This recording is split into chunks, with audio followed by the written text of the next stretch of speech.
Chapter 8:11 Mount Hades. Standing inside the monster's mouth, Michael held its mouth open with the Doombringer in his other hand. Slowly, Michael moved the hand that was holding the Doombringer down. The monster almost snapped its mouth close, but Michael was strong enough to keep it open with one hand. He then raised the Doombringer as a bone-chilling frost beam shot straight down the monster's throat. Vidora heard the monster roar in agonizing pain. The monster went crazy. It swings its entire body left and right to throw out Michael. No matter how hard the monster tried to lose Michael and shoot him with a poison blob, it simply couldn't. Unlike the monster's outer body, its inside was soft tissue and flesh. The frost from the Doombringer crystallized the monster from within. If Michael wanted, he could send a stream of dark flames into the monster's throat and burn it from the inside. However, Michael had other plans for the monster. Instead of killing the monster, he froze the monster to the point it stopped struggling. He turned around before hitting the monster's palate with the Doombringer. The pointy end of the Doombringer hooked into the skin. Michael moved the Doombringer slightly forward as the monster crawled forward like a remotely controlled toy. Vidora was utterly speechless. They thought Michael would kill the monster when he had the chance. Instead, he was driving the monster toward the volcanic mountain in the distance. No one would have dared to make such a daring move. But making such uncanny moves was what made Michael the Dark Lord. The monster was already half dead. Its poison glands and organs were frozen. Vidora followed behind the monster while keeping a safe distance from it. Only while following the monster did they notice several others, like the monster Michael was riding from its mouth. Some of the salamandipeds were bigger and stronger than the monster before them. Even if Michael had killed one, he would have faced several on his way to the mountain. As much as Michael liked to hunt these monsters down and earn experience points, he valued his life and everything he had achieved till now more. Until the system reached level 10, where he could construct a body for himself in case he was killed, he had to keep himself safe. The meadows were littered with hundreds of salamandipeds. Coupled with weird gravity that prevented one from flying, even a group of immortals would be slain in the area. The more time they spent in the demon's grave, the more Vidora learned the dangers lurking in the realm. This was why even the seasoned immortals dared not to venture into the demon's grave despite the rare and priceless treasures within. A few weeks ago, Noah prepared himself to venture into the demon's grave, hoping the place would temper him and enhance his battle prowess. However, Andreas outright stopped him without giving Noah a choice. Andreas didn't think Noah was ready for the dangers in the demon's grave. To be honest, Andreas was right. Noah would have lost his life in a few hours if he had chosen to enter the realm. God or no god, one must be at least at the immortal stage to survive the demon's grave. The past Dark Lord made sure of that. Although the demon's grave was one of the past Dark Lord's regrets, only Michael could survive and close the realm. For some reason, the monsters in the demon's grave didn't attack Vidora. Some of the monsters dug into the ground the moment they saw Vidora. Looking at this weird behavior of the monsters, dark lines appeared on Iag's forehead. She turned her gaze toward Cain since he was the smartest among the three of them. "Hey Cain. Did you see how they went inside the ground when they saw us?" "It's weird, right?" said Iag. After hearing Iag's remarks, Sarba shared his thoughts with Cain. "I also have this strange feeling that we and this place have some kind of connection." They weren't wrong to have these feelings. But the truth was far more than they could even dream of.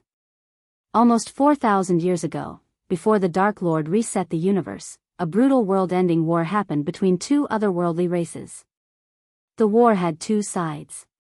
One side had thousands of demons, and the other side had only one fighter, the three-headed Hydra, Vidora. "If so, we will get some answers before we leave this place," said Cain. He didn't let Sarba and Iag know what he felt about this place. Unlike him, they were influenced by emotions rather than their brain. Until Ghost figured out what had really happened in this realm, Cain didn't want to come to any conclusions. Eventually, Michael reached the volcanic mountain base. Dark smoke and ash littered the ground as well as the air. The smell of fire nauseated them. As soon as they reached the mountain base, the high temperature caused the ice layer on the monster to crack. After the ice shattered, Michael was afraid of the monster healing back to its full strength. Therefore, Michael cast the ring of fire and ignition at the same time. Black lightning bolts crackled around Michael's hand before hitting the monster's throat. Following the black lightning bolt, a stream of dark flames rushed into the monster's mouth, burning its flesh to well done. The monster roared and squirmed as Vedora's senses were overwhelmed by the burning flesh. Soon, the monster lost its strength to squirm and collapse down. Its body shrunk as green slimy blood oozed out of its skin. Ding! Congratulations to the host for killing a half-immortal level 7 monster. The reward is 1 million experience points and 10,000 badass points. Ding! Congratulations to the host for successfully being a badass. The reward is 15,000 badass points. Michael heard the system in his mind. Not even a second passed as Michael felt warmth throughout his body. This was a familiar feeling. He had leveled up. Congratulations to host Michael for leveling up.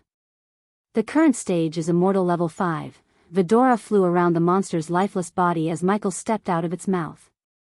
Without even looking around the mountain, Michael squatted down the monster's body and ran his fingers through its scales. After the explosion and fire plus ice attack, the monster lost most of its scales. He fired the dark beams out of his eyes, cutting out the few scales on its body. Vedora saw Michael peeling out the scales with a sickening screeching sound. He seemed unbothered by the blood and gore. On the contrary, he was whistling a strange tune and enjoying collecting the scales. It took him almost an hour to collect all the scales. At that moment, he sat before a pile of scales. Kane counted 34 scales in total. Each of them was diamond-shaped in the size of a grown man's palm. They wondered what Michael could do with so few scales. But after seeing the sorry state of his current armor, their first guess was new armor. After stripping the scales from the monster's body, Michael raised his hand, firing streams of dark flames from his hands. Without the scales, the monster's body couldn't withstand the dark flames. It slowly burned down to a hot pile of ashes and bones. Michael slightly bowed, paying his respect to the monster. When Michael turned around, he saw Vedora staring at him with bewildered looks on their faces. "You have something in mind?" Michael asked, tilting his head. "We are wondering what kind of connection we have with this place," said Iag. Her words reminded Michael of the green glow in Kane's mouth that resembled the realm tear earlier. Just like Kane, Michael didn't want to say anything before he learned more about the demon's grave. Since the mysterious woman said the demon's grave was one of his mistakes, he had a feeling it might be related to Vedora somehow. But for the time being, Michael decided to stay silent on the matter. "I'd say let's explore the place more before making any assumptions," said Michael. Iag heaved a heavy sigh and nodded. Finally, Michael turned his focus to the giant mountain before him. It looked bigger and mightier in close. Once again, Michael tried to ascend into the air but ultimately failed due to gravity. The required items needed to forge the dark swords are inside the mountain. It seems like the host has to climb the mountain. "I hope you are good at it," the system said. Weirdly, the system sounded amused by his conundrum. The volcanic mountain was none like Michael had ever seen in his life. Its ashen cone would grow hot and, with a great surging and throbbing, pour forth rivers of molten rock from chasms in its sides. Some flowed blazing down great channels, some winded their way into the stony plain until they cooled and lay like twisted dragon shapes vomited from the tormented earth. The heat emanated from the molten lava was enough to burn a core formation warrior to dust. Vedora lifted their heavy heads as the mountain filled all their sight, looming vast before them. The growling mountain sounded like a hungry beast waiting to devour everything with its molten lava. Its cone-shaped top reached for the sky, shrouded in a huge mass of ash and sparks of fire. Just looking at the mountain hurt Michael's neck. He sighed, thinking of climbing the mountain through the oozing lava and uneven terrain. He was a hitman, not a mountain climber. Although he had training climbing walls and mountains, this fuming chimney of a mountain was not an ordinary one that anyone could climb. At least he had Mark III grappling hook to help him climb. After taking a long deep breath, Michael walked toward the mountain. He grabbed the edges and started to climb up. Are you sure about this? Kane asked Michael. Don't look down. It might help, said Sarba with a worried face. Relax. I got this, said Michael. While Michael was climbing up, a sense of déjà vu hit him. He felt like he had climbed the mountain before. But he ignored all the doubts and focused on the task at hand. Chapter 8:12 Life with no regrets. Michael grabbed the edges and slowly climbed up the mountain, with Vidora giving him moral support from the air. Some rocks were wet and slippery, while some were rough and easy to hold on to. When Michael looked over his shoulder, everything on the ground looked eerily small. If climbing wasn't hard enough, the air was filled with ash that hindered Michael's sight. The higher he climbed the mountain, the stronger the wind breezed past him. It almost knocked him down every step of the way. After climbing for almost 5 hours, Michael's hands went numb. Michael willed the APD to pump him with a healing potion. Another hour passed as Michael climbed quite higher and finally saw a rock formation sticking out of the mountain large enough for him to sit down. Careful. Suddenly, Michael's hand slipped as he hung on the edge with one hand. Vidora flew closer to Michael. If it weren't for gravity, Vidora would have tried to fly to the top carrying him with their claws. Gravity in the demon's grave defied the usual physical laws. It didn't affect Michael when he was climbing. Instead, it only affected him when he tried to fly. Kane was afraid that if they tried to carry him to the top, gravity would pull them both down to the ground. At that time, all of Michael's hard world would go down the drain. Arg, Michael growled as he slowly adjusted his grip and climbed higher.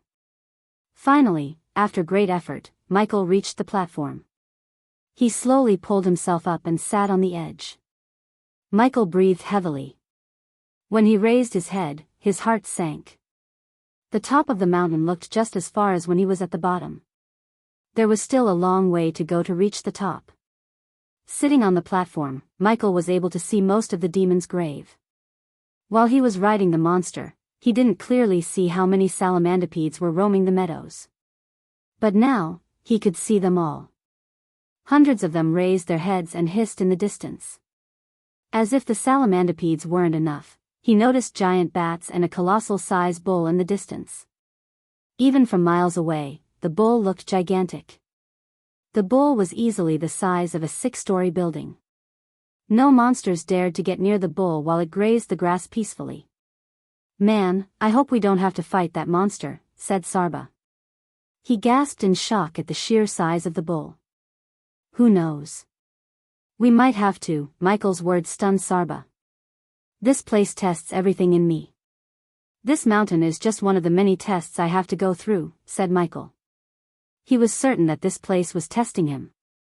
Despite the cultivation gap between him and the monsters, he couldn't destroy them easily as he was used to.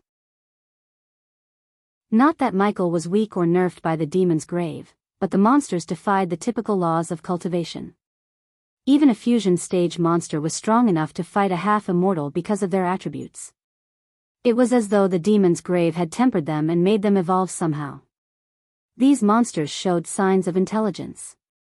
A monster with intelligence was far more dangerous than one with no intelligence at the same cultivation stage. With the right strategy, even a weak monster could defeat a stronger opponent. For a few minutes, Michael just gazed at the realm before him. He collected his thoughts, calming his mind and soul. Eventually, Michael resumed climbing up the mountain with Vidora flying beside him. Grab here, this rock looks strong. Vidora flew ahead of Michael and found sturdy rocks and edges for Michael to hold on to. They continued climbing the mountain for another hour and then, Vidora noticed something peculiar on the mountain's surface. Look here, Sabra hovered in the air, pointing at a small rock formation that was sticking out of the mountain with a dot of red paint on it. Soon, they found another ledge with a red dot. One by one, Vidora found several rock formations that could be used as more than just holds. Before Vidora could inform Michael about their find, he fired his grappling hook onto the hold with a red dot. Surprisingly, the grappling hook coiled around the rock and let Michael pull himself higher. Since the place seemed not to have been affected by the past Dark Lord's time resetting array, Michael had a feeling his past self might have left something to help him on his way. Besides, He felt like he had climbed the mountain before. It was definitely his past self who climbed this mount and left these hook points. Did my past self really predict I would climb this mountain again? Michael questioned himself. With the hook points on the mountain's surface, Michael was able to climb faster and faster. But he didn't blindly trust the rock formations, as they might have loosened with time. Therefore, Michael studied the hook points with his eyes before firing the grappling hook. Luckily, none of the hook points betrayed him, resulting in a very painful fall. Yet even with the grappling hook, climbing the mountain took Michael hours. By the time he reached halfway to the top, the place had darkened. With not enough light, Michael didn't dare to continue climbing. Coupled with volcanic ash in the air, Michael could barely see Vidora, let alone the hook points. So he decided to find a platform to rest until the light returned to the place. Right before the last light disappeared, Michael found a platform just big enough for him to sit on. His legs were hanging down along with one hand. The rock barely had enough space for him. But he was not in the position to be picky. Instead of trying to rest upon Michael's shoulder, Vidora chose to hover in the air. The last thing Vidora wanted was for the rock platform to break down when they sat on Michael. "Do you think someone else had climbed the mountain before us?" asked Sarba. "What kind of stupid question is this? Of course someone had climbed this before us. I don't know if someone had climbed to the top, but someone definitely tried.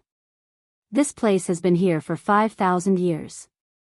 That's a lot of years." Iag rolled her eyes. Michael had to agree with Iag.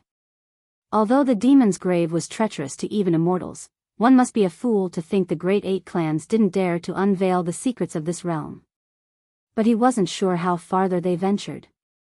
What must have happened here? "The woman said this place was one of my past self's mistakes," Michael slowly spoke, looking at the realm around him. Through the volcanic ash, he saw silhouettes of mountain chains, the bull in the distance, and even a flat land that resembled a lake. He could only imagine the terrors lurking in these places. Suddenly, the mountain trembled. Michael almost bolted to his feet. But the tremor soon stopped. It felt like the volcano inside the mountain was raging to erupt. Gradually, the tremor died down as the mountain returned to its peaceful state. "People are gonna freak out when they hear we entered the demon's grave and survived," said Sarba. "Imagine what the guardians would think. They are going to spin some story and make us the village of it." Iag rolled her eyes. Vidora used to not care about what was happening in the world after they heard their kind was wiped out from the universe. However, they slowly realized Ghost, Gaia, and Nightmare were their family despite everything. After feeling the familial bond with them, Vidora felt they were part of Ghost's life. They cared about the order and hated everyone who stood against them. Besides, they were intelligent enough to see who the real enemy of the world is. "Well, no matter what you do, there will always be someone to point their fingers and criticize you," said Michael. He leaned back on the mountain and gave Vidora a piece of advice about life. "Thing is, you cannot satisfy everyone. If you live your life thinking about what others might think, you won't even satisfy yourself. Never look back and regret. Look back and smile at what you have done. Live like that," said Michael with a heavy heart. If what the mysterious woman said was true, his past self had little too many regrets in his life. Even when he saw his past self talk to him in an ethereal form, Michael noticed a strong sense of regret and grief in his eyes. The past Dark Lord might have fooled the world but not Michael. After all, his past self was him. Michael wanted Vidora to have no regrets in their lives. "Why are you suddenly being so gloomy?" asked Sarba as Michael smiled, hiding his emotions well. "This place is one of my regrets, Vidora." "It's not," Sarba shook his head. "The Dark Lord who lived 5,000 years ago is not you," said Sarba. "He's literally the same person who used time array to travel through time," said Iag. "There is no point in dwelling in the past. Whatever mistake my past self made, I have to own it and rectify it." Kane nodded, agreeing with Michael. Then, he spoke what was in his mind. "Your past self didn't seem like the one to make mistakes. He might have wanted this place to exist, for you perhaps." Kane's words made sense to Michael as they always did. Even if his past self made a mistake, he could have fixed it with the system. But since he chose not to, Michael knew there might be a reason behind his reasoning. For the time being, Michael had to climb the mountain and get his hands on the 3 items needed to forge the pair of dark swords. Without the swords, his battle potential was being suppressed. I think this place is strong enough. Get some sleep while you can. We will reach the top tomorrow. You need to rest, Michael said to Vidora. Soon, Vidora flew to Michael, landing on his lap. They slowly curled up into a ball and closed their eyes. Meanwhile, Michael couldn't close his eyes. This place had an unknown effect on him. His mind kept replaying the mysterious woman's words. Chapter 8:13 Birth of the Dark Swords. The morning in the demon's grave was gloomy as ever. A tinge of light lit the horizon that looked like a red canvas. With newly found vigor, the monsters roared. Molten lava flowed out from the top, lighting the mountain with its golden light. Coupled with the morning light, the realm looked brighter than earlier. In the distance, the bats littered the red sky. Strangely, more and more bats appeared on the horizon for some reason. On the other hand, Michael and Vidora resumed their journey toward the top. The higher Michael climbed, the fewer hook points he came across. He hoped to reach the top using only the grappling hook. But on the contrary, he had to use his hands to climb more than the grappling hook. Without looking down, Michael climbed up the mountain. His entire body was drenched in sweat. Careful, Sarba warned Michael. Despite the dry air and the heat, the mountain surface looked slimy for some reason. Grabbing the holds turned out to be a pain because of the slimy surface. Still, Michael carefully held onto the edges and moved up on the mountain. He didn't rush climbing up. Instead, he took every step with caution. Several hours passed in a blink of an eye. He had to use healing potions to keep his hands and legs from going numb. Almost 10 hours later, the top of the mountain became close to Michael. With a final use of his grappling hook, Michael climbed up to the top. After lifting his body to the top, Michael just collapsed to the ground and breathed heavily. Michael's chest rose and fell at regular intervals. Meanwhile, Vidora flew away from Michael and saw a giant hole filled with molten lava. The mountain was like a giant well, except it had lava instead of water. Just looking down into the hole made Sarba's head spin. They quickly flew back to Michael and landed on his chest. Just as they were about to ask Michael to stand up, the mountain rumbled. Soon, the lava erupted for a moment, throwing a splash of lava outside. Michael immediately kicked up to his feet. Molten lava glistened on the ground like a gooey orange cake. Ayag was tempted to have a taste, but she was not that stupid. Michael slowly walked to the edge and looked down at the boiling lava down. He felt like he was staring at the sun itself. The molten lava inside the mountain was too bright and hot enough to melt down a fusion stage warrior like a wax statue. The volcano remained dormant, hiding the terror and destruction within. Once it erupts, he could imagine how much damage it would do. Fortunately, the demon's grave was void of population. Hey, look, your robes, Sarba's shout broke Michael's concentration. He quickly turned around and saw his long coat was on fire due to the extreme heat in the air. Crimson-red flames engulfed his long coat as Michael immediately took it off and threw it on the floor. In a blink of an eye, the flames reduced his once stylish black long coat to nothing but ash. The long coat had been with him since his first day in this world. Vidora saw Michael squat before the pile of ash and grab a handful. Rest in peace, old friend, said Michael. Even though it was just a lifeless piece of clothing, Michael shared a connection with it. After all, he bought it from the system when he first came to this world. At that moment, he felt like a piece of him had left him. But he could only sigh and buy another one from the system store. For now, he chose not to, as the heat would only burn it down again. At least his trousers escaped the heat, but Michael was prepared to lose them too. Once again, Michael walked to the edge to look around the mountain. According to the system, the required items to forge his dark swords were somewhere inside the mountain. Dark volcanic ash hindered Michael's eyesight. To remedy the situation, Michael simply raised his hand as a powerful gust of wind cleared the area around him of the ash. As a result, he was able to see the mountain beneath him more clearly. Finally, Michael saw the narrow pathways around the crater. These pathways were just wide enough for one man to walk. But any misstep would lead straight into the boiling volcano. Instead of dropping down the pathways, Michael flicked his wrist as a drone materialized above him. However, the drone shattered into pieces due to the intense heat. Michael hoped it wouldn't happen, but it did. The only option Michael had was personally walking the narrow pathway. Seeing no point in lingering around, Michael slowly climbed down toward the pathway. He pushed his body against the wall and slowly walked down. Step by step, Michael walked the narrow path. "If I trip down, grab me by my collar and give me a second to use the grappling hook," Michael said to Vedora. Obviously, Vedora couldn't fly away carrying Michael because then gravity would pull both of them down. But if Vedora grabbed him by his collar, it would give him a second to react and use either the teleportation scroll or the grappling hook to escape the well of molten lava beneath him. "System, can you pinpoint the location?" Michael asked the system. "How about the host paying the system 100,000 badass points to show you the entrance?" "Do it," Michael immediately agreed to the deal. Normally, Michael would have preferred finding the entrance by himself, but the situation dictated otherwise. Any misstep would be life-threatening. So he was not in the situation to bitch with the system. After the system took the agreed amount, a glow appeared in the corner of Michael's sight. A part of the walls on the other side was glowing.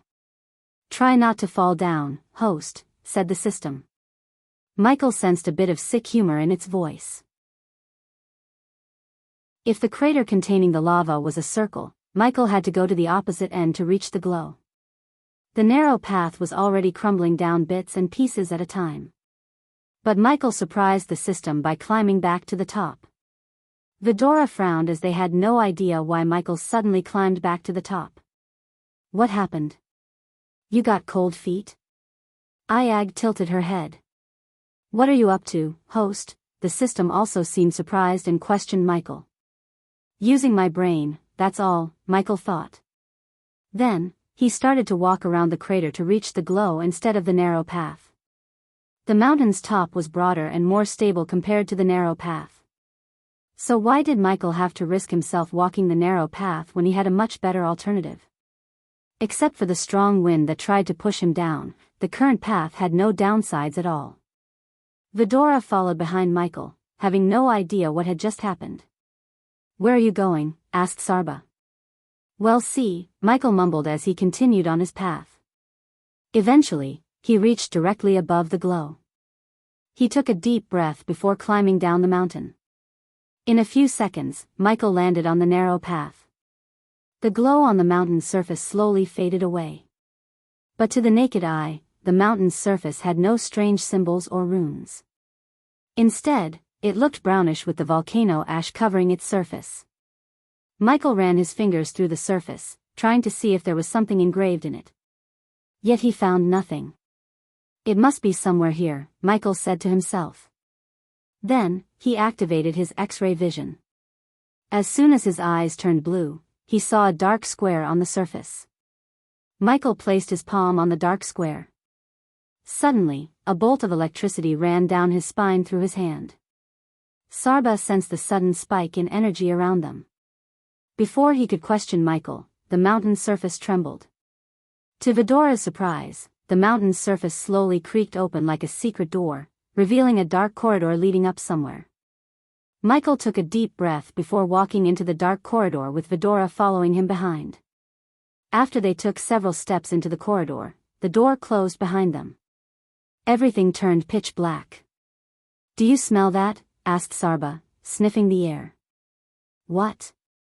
"The air, it smells like oil," said Sarba. "He is right," Michael agreed with Sarba. In addition to oil, he could also smell a tinge of metal smell in the air. To light their path ahead, Michael conjured a ball of crimson-red flames. The flames dimly lit the dark place as Michael walked through the corridor. For a while, nothing came across his path. Even Vedora didn't utter a word. Hence, silence took over them. Seconds slowly turned minutes, and each minute felt like an eternity. As much as Michael loved peace and quiet, he wanted something to happen. Otherwise, he was afraid of being bored to death. As though the universe had listened to his plea, the corridor opened up to a spacious hall. Michael halted his steps in utter shock.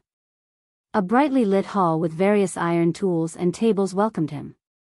The light was coming from the lava oozing down the walls into the giant braziers. Everywhere Michael turned, he saw iron hammers, tools, and a giant anvil in the center. On the hall's corner was a furnace big enough to be called a room. In addition, there was also a complex system of pipes running across the ceiling, and a few metal tubes connected to the system hung down, swaying in the hot air. A forge, Michael mumbled under his breath. If the host is willing to buy the special dark ore and hilt, you can start forging the pair of dark swords in this very forge, the system sounded in his head. Hearing its words, the blacksmith living in Michael became excited. To be honest, he thought he would find a few special items. But he was completely caught off guard by the forge before him. The previous Dark Lord forged his swords in this very forge.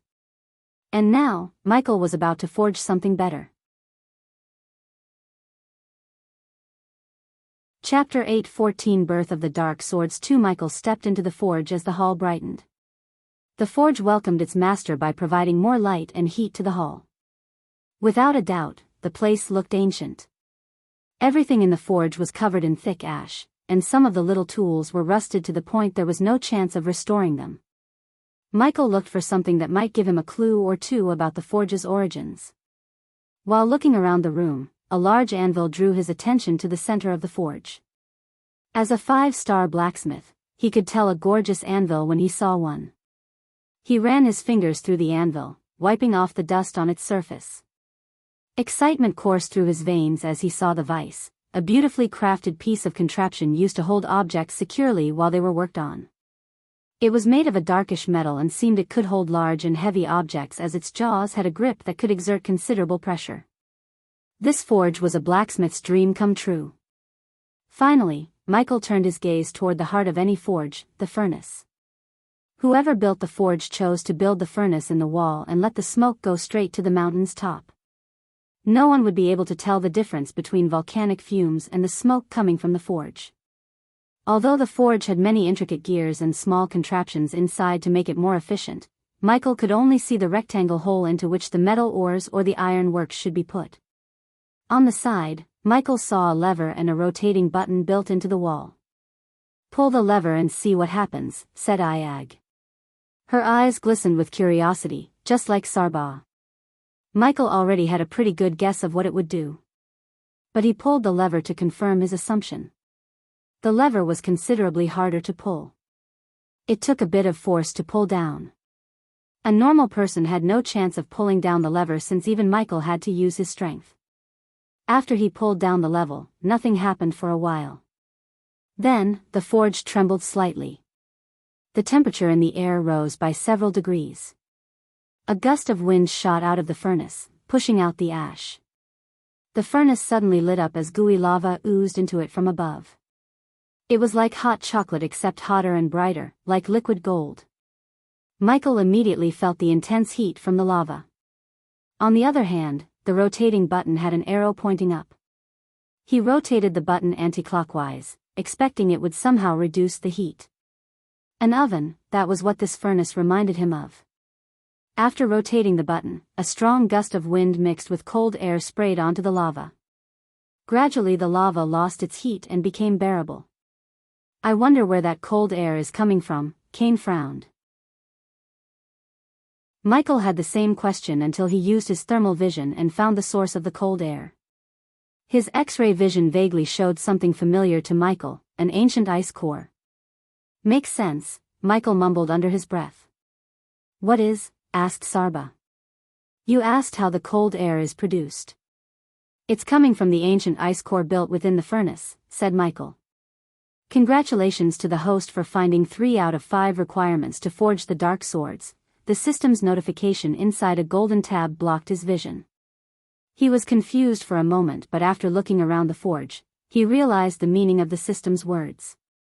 So the three requirements were anvil, vice, and this furnace? Michael asked the system. The system didn't answer. But its silence spoke volumes. Now that he had a forge, he only needed the ore and the hilt to forge the dark swords. The dark ore and the hilt will cost the host 1 million badass points. The host is 400,000 badass points short of 1 million. The system suggests the host get a loan for 600,000 badass points. Michael sighed inside after hearing the system's words. Most of his badass points went back to the system when he bought the blueprint for the torpedo and dark swords. Luckily, his journey into the demon's grave awarded him enough badass points to reach 600,000 badass points. Still, he needed 400,000 to buy the ore and hilt for the dark swords. How much do I have to pay you back after the loan? Asked Michael. 700,000 badass points. As much as Michael hated loans, he had to take one from the system. Having a pair of swords that could withstand the dark flames would give him an overwhelming advantage in any battle. His excitement overshadowed his hesitation about taking a loan. I agree, said Michael as the system immediately gave him an additional 600,000 badass points. For a moment, he had 1,300,000 badass points. This amount was short-lived as the system took 1 million points for the ore and the hilt. A second later, 2 bars of dark metal materialized on the table before Michael. The hilt will be given to the host at the last steps of forging the dark swords, said the system. Vidora was surprised by the sudden appearance of dark metal bars. They quickly landed beside the metal bars and studied the 2 bars. These bars were as dark as midnight. They were smooth and heavier than they looked. Vidora couldn't even move the bars an inch. This is heavy, Iag growled, trying to move the bar with her head. Michael grabbed one bar and lifted it up. You are right, Michael agreed with Iag. The metal bar was damn heavy as it made his biceps bulge up. Although the metal bar was the size of a standard smartphone, it weighed at least 200 kilograms. Michael couldn't help wondering how heavy his swords would be. He hoped they wouldn't be as heavy as the metal bars. With the metal bar in his hand, Michael looked around. He noticed a cauldron near the furnace. Vidora flew to the cauldron and carried it to Michael in their claws. Let's begin. Michael removed his black arm cut and threw it to the side. It restricted his movements. Then, Michael placed the 2 metal bars into the cauldron. After he placed the 2 metal bars into the cauldron, it became too heavy for Vidora to carry. Hence, Michael carried the cauldron to the furnace and hung it above the hot lava. When he hung the cauldron, he noticed a pipe hanging directly above the cauldron. He followed the pipe to the table in the center. Strange enough, there was another pipe hanging with its end open. Hey ghost, look. There's a symbol engraved in here, Sarba raised his voice, hovering beside the dark metal pipe. Michael came to take a closer look at the pipe. As Sarba said, there was a tiny symbol engraved in the pipe. He could make out a shape like D in flames. Dark flames? Michael questioned himself as he conjured the dark flames. The temperature in the forge rose by several degrees as soon as the dark flames appeared. Michael pushed the dark flames into the metal pipe. To his surprise, the metal pipe hanging above the cauldron released a purple flame into the cauldron. Somehow, the ancient ice core tempered the dark flames and released purplish flames on the other end. This purple flame wasn't as hot and violent as the dark flames, but it still had the characteristics of the dark flames. The purple flames heated the cauldron in a blink of an eye. Soon, the cauldron turned dim orange on the edges. But when Michael stopped sending dark flames into the pipe, the purple flames stopped at the other end. Michael didn't think he would need to send dark flames to melt all the metals. The hot lava was hot enough to achieve that feat. However, the dark metal required dark flames. Having no other option, Michael sent a stream of dark flames into the metal pipes. Several runes in the metal pipe lit up, protecting them from melting down under the dark flames' intense heat. Several hours passed by in a blink of an eye. When Vidora flew closer to the cauldron, they saw the dark metal bars finally melting down. Surprisingly, tiny crimson-red lightning bolts crackled around the cauldron. They formed from gooey dark metal. Everything around the cauldron darkened as the forge trembled. Michael ignored the tremor and continued to send dark flames into the pipe. As a blacksmith, he knew when to stop sending the dark flames and let the metal cool off for a while. The forging of dark swords was very different from typical sword forging. Almost an hour later, Michael moved away from the metal pipe. Then, he searched for a metal block and found one buried deep under all the rusted tools and metal works. He carried the block of metal on his shoulder and put it on the table with a loud thud. Due to the forge's heat, Michael was sweating bullets. But he enjoyed himself working as a blacksmith. The metal block was a long rectangle with 3 meters long and a meter wide. In addition, it was at least 10 inches thick.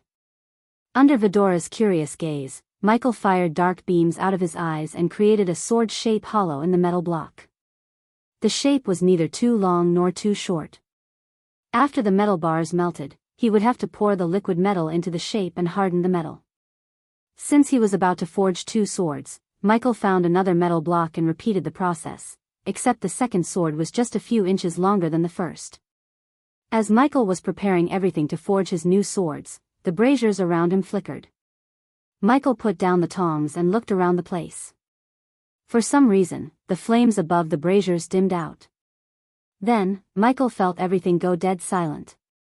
To Michael's surprise, a holographic image of himself appeared right above the table he was working on. "Welcome to our forge," said the Dark Lord. Chapter 8:15, Birth of the Dark Swords 3. The sudden appearance of the past Dark Lord surprised Michael. But deep down, he expected the Dark Lord to leave a holographic recording of himself. The moment Michael stepped into the forge, he felt like he owned this place. For a few seconds, the Dark Lord's image flickered in the air. The device he left had been lying dormant for thousands of years. It was a miracle the device was still in working condition. "I knew you would find the forge. Listen carefully. By the time of this recording, I don't know how long this message will last or when you will reach the place," said the Dark Lord. He talked to Michael with his hands behind his back. Unlike earlier, the Dark Lord looked relieved and even had a smile on his face. "I have made some mistakes. That's what makes me human. But soon, everything would go back to normal. I hope you have found some of the armor pieces I left behind. Find them all and forge yourself a new one. Trust me, you will need it soon. I know you will feel frustrated by all the cryptic messages. To be honest, I do too. But this time array and time travel are not as simple as we think. Even now, I can't tell you my whole story as much as I want to. Our friend strictly ordered me not to." The Dark Lord emphasized the words "our friend." Michael had a feeling he was talking about the system. Since the system itself ordered him not to reveal his story, Michael couldn't blame the past Dark Lord. The Dark Lord smiled. Michael was pleased to see his past self smile. "This forge is my gift to you, along with my hammer. You need it to forge powerful weapons and armor. If my guess is right, you might be in a financial mess, and that's why you are here in the first place. When this recording is over, you will receive something that will open up a portal directly to this forge. But you must build a powerful portal in your castle first if you hadn't already." The Dark Lord paused for a moment and looked around as though he was searching for something. Meanwhile, Michael was delighted to hear he could travel to the demon's grave and to the forge from his castle. It seemed like his past self was more powerful and resourceful than he initially thought. Which made Michael wonder more about what the hell happened that pushed him to reset the entire universe. He had a feeling it was connected to Gaia but didn't know the whole story behind the past Dark Lord's reasoning. Where the hell did it go? The past Dark Lord searched for something frantically. A few seconds later, he turned his focus back to Michael. "The monsters you fought on your way here, they were modified by an asshole to fight me. Of course, I could kill them with a snap, but I don't think it would be true for you. So tread carefully. And keep Vidora out of trouble. I really miss the time when they were tiny and cute." The grown-up Vidora, the past Dark Lord, sighed and let out an exhausted smile. Vidora frowned as Iag almost hissed at the Dark Lord. "After your trip to the demon's grave, I hope they still call the place that. Your life will get a whole lot tougher." But here's a piece of advice from yourself to you: not everything is black and white. Also, don't always go for the kill. Some of our enemies are far more valuable alive than dead. As he said, the Dark Lord turned around and walked to his work table. Due to some reason, Michael couldn't clearly see the table or what he was working on. The time had corroded the recording and made it impossible to see anything other than the Dark Lord. "This array will fix everything," Michael heard the Dark Lord mumble.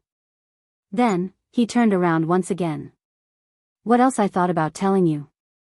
The Dark Lord rubbed his chin for a moment. "Ah yes," the Dark Lord snapped his finger, showing his sudden realization.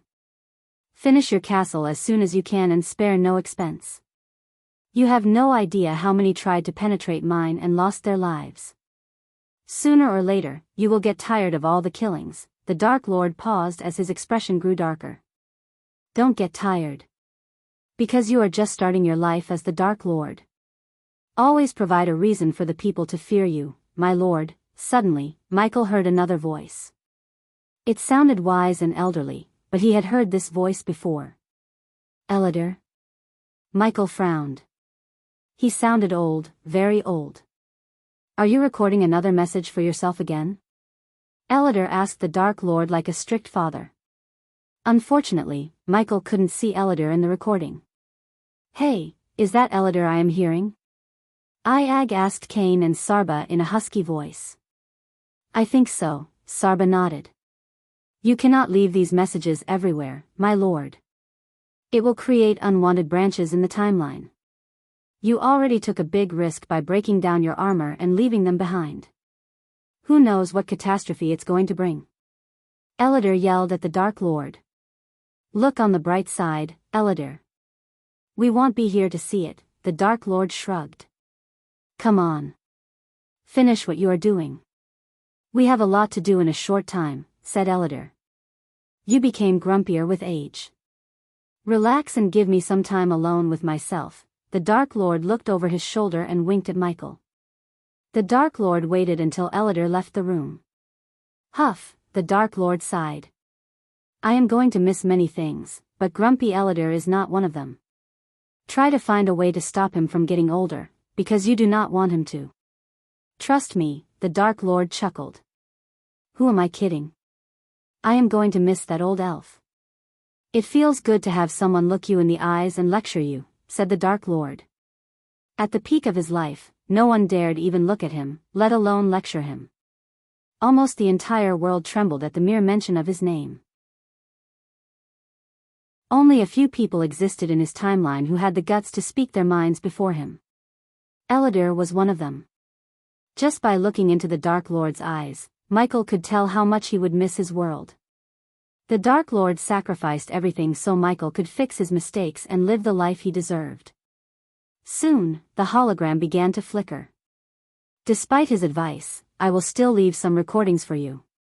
Take care of everyone and everything. Who knows, we might even meet at some point.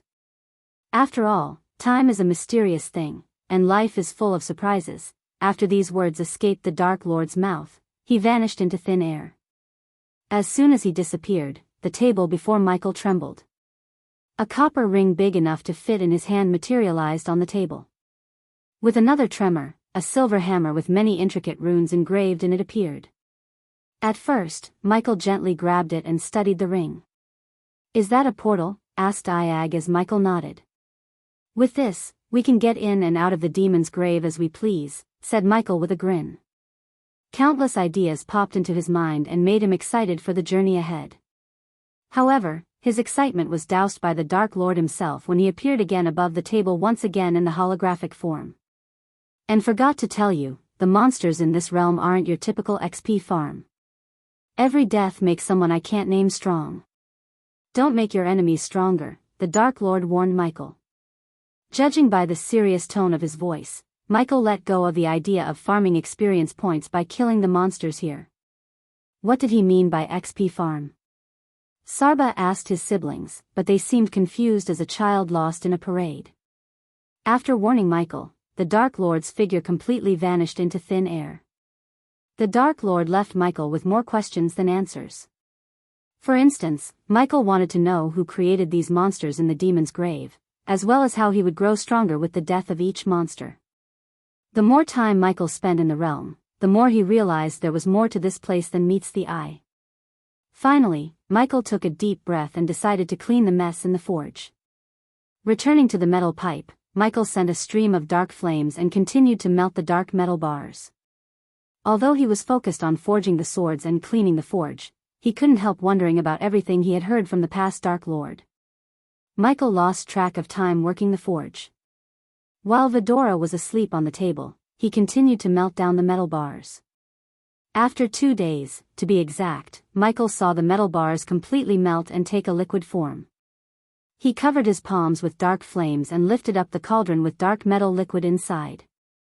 Sweat beads formed on his forehead as he slowly carried the cauldron to the table. When he reached the table, he slowly poured out the black liquid into the metal block with the sword-shaped hollow. The black liquid ran through the hollow, slowly taking the shape of a sword. After filling both metal blocks, Michael placed the cauldron on the floor. A typical blacksmith would wait for the liquid to harden, but Michael was anything but typical. Hence, he took out his doom bringer and summoned frost to cool down the black liquid. The black liquid sizzled as tiny red lightning bolts cracked around the metal block.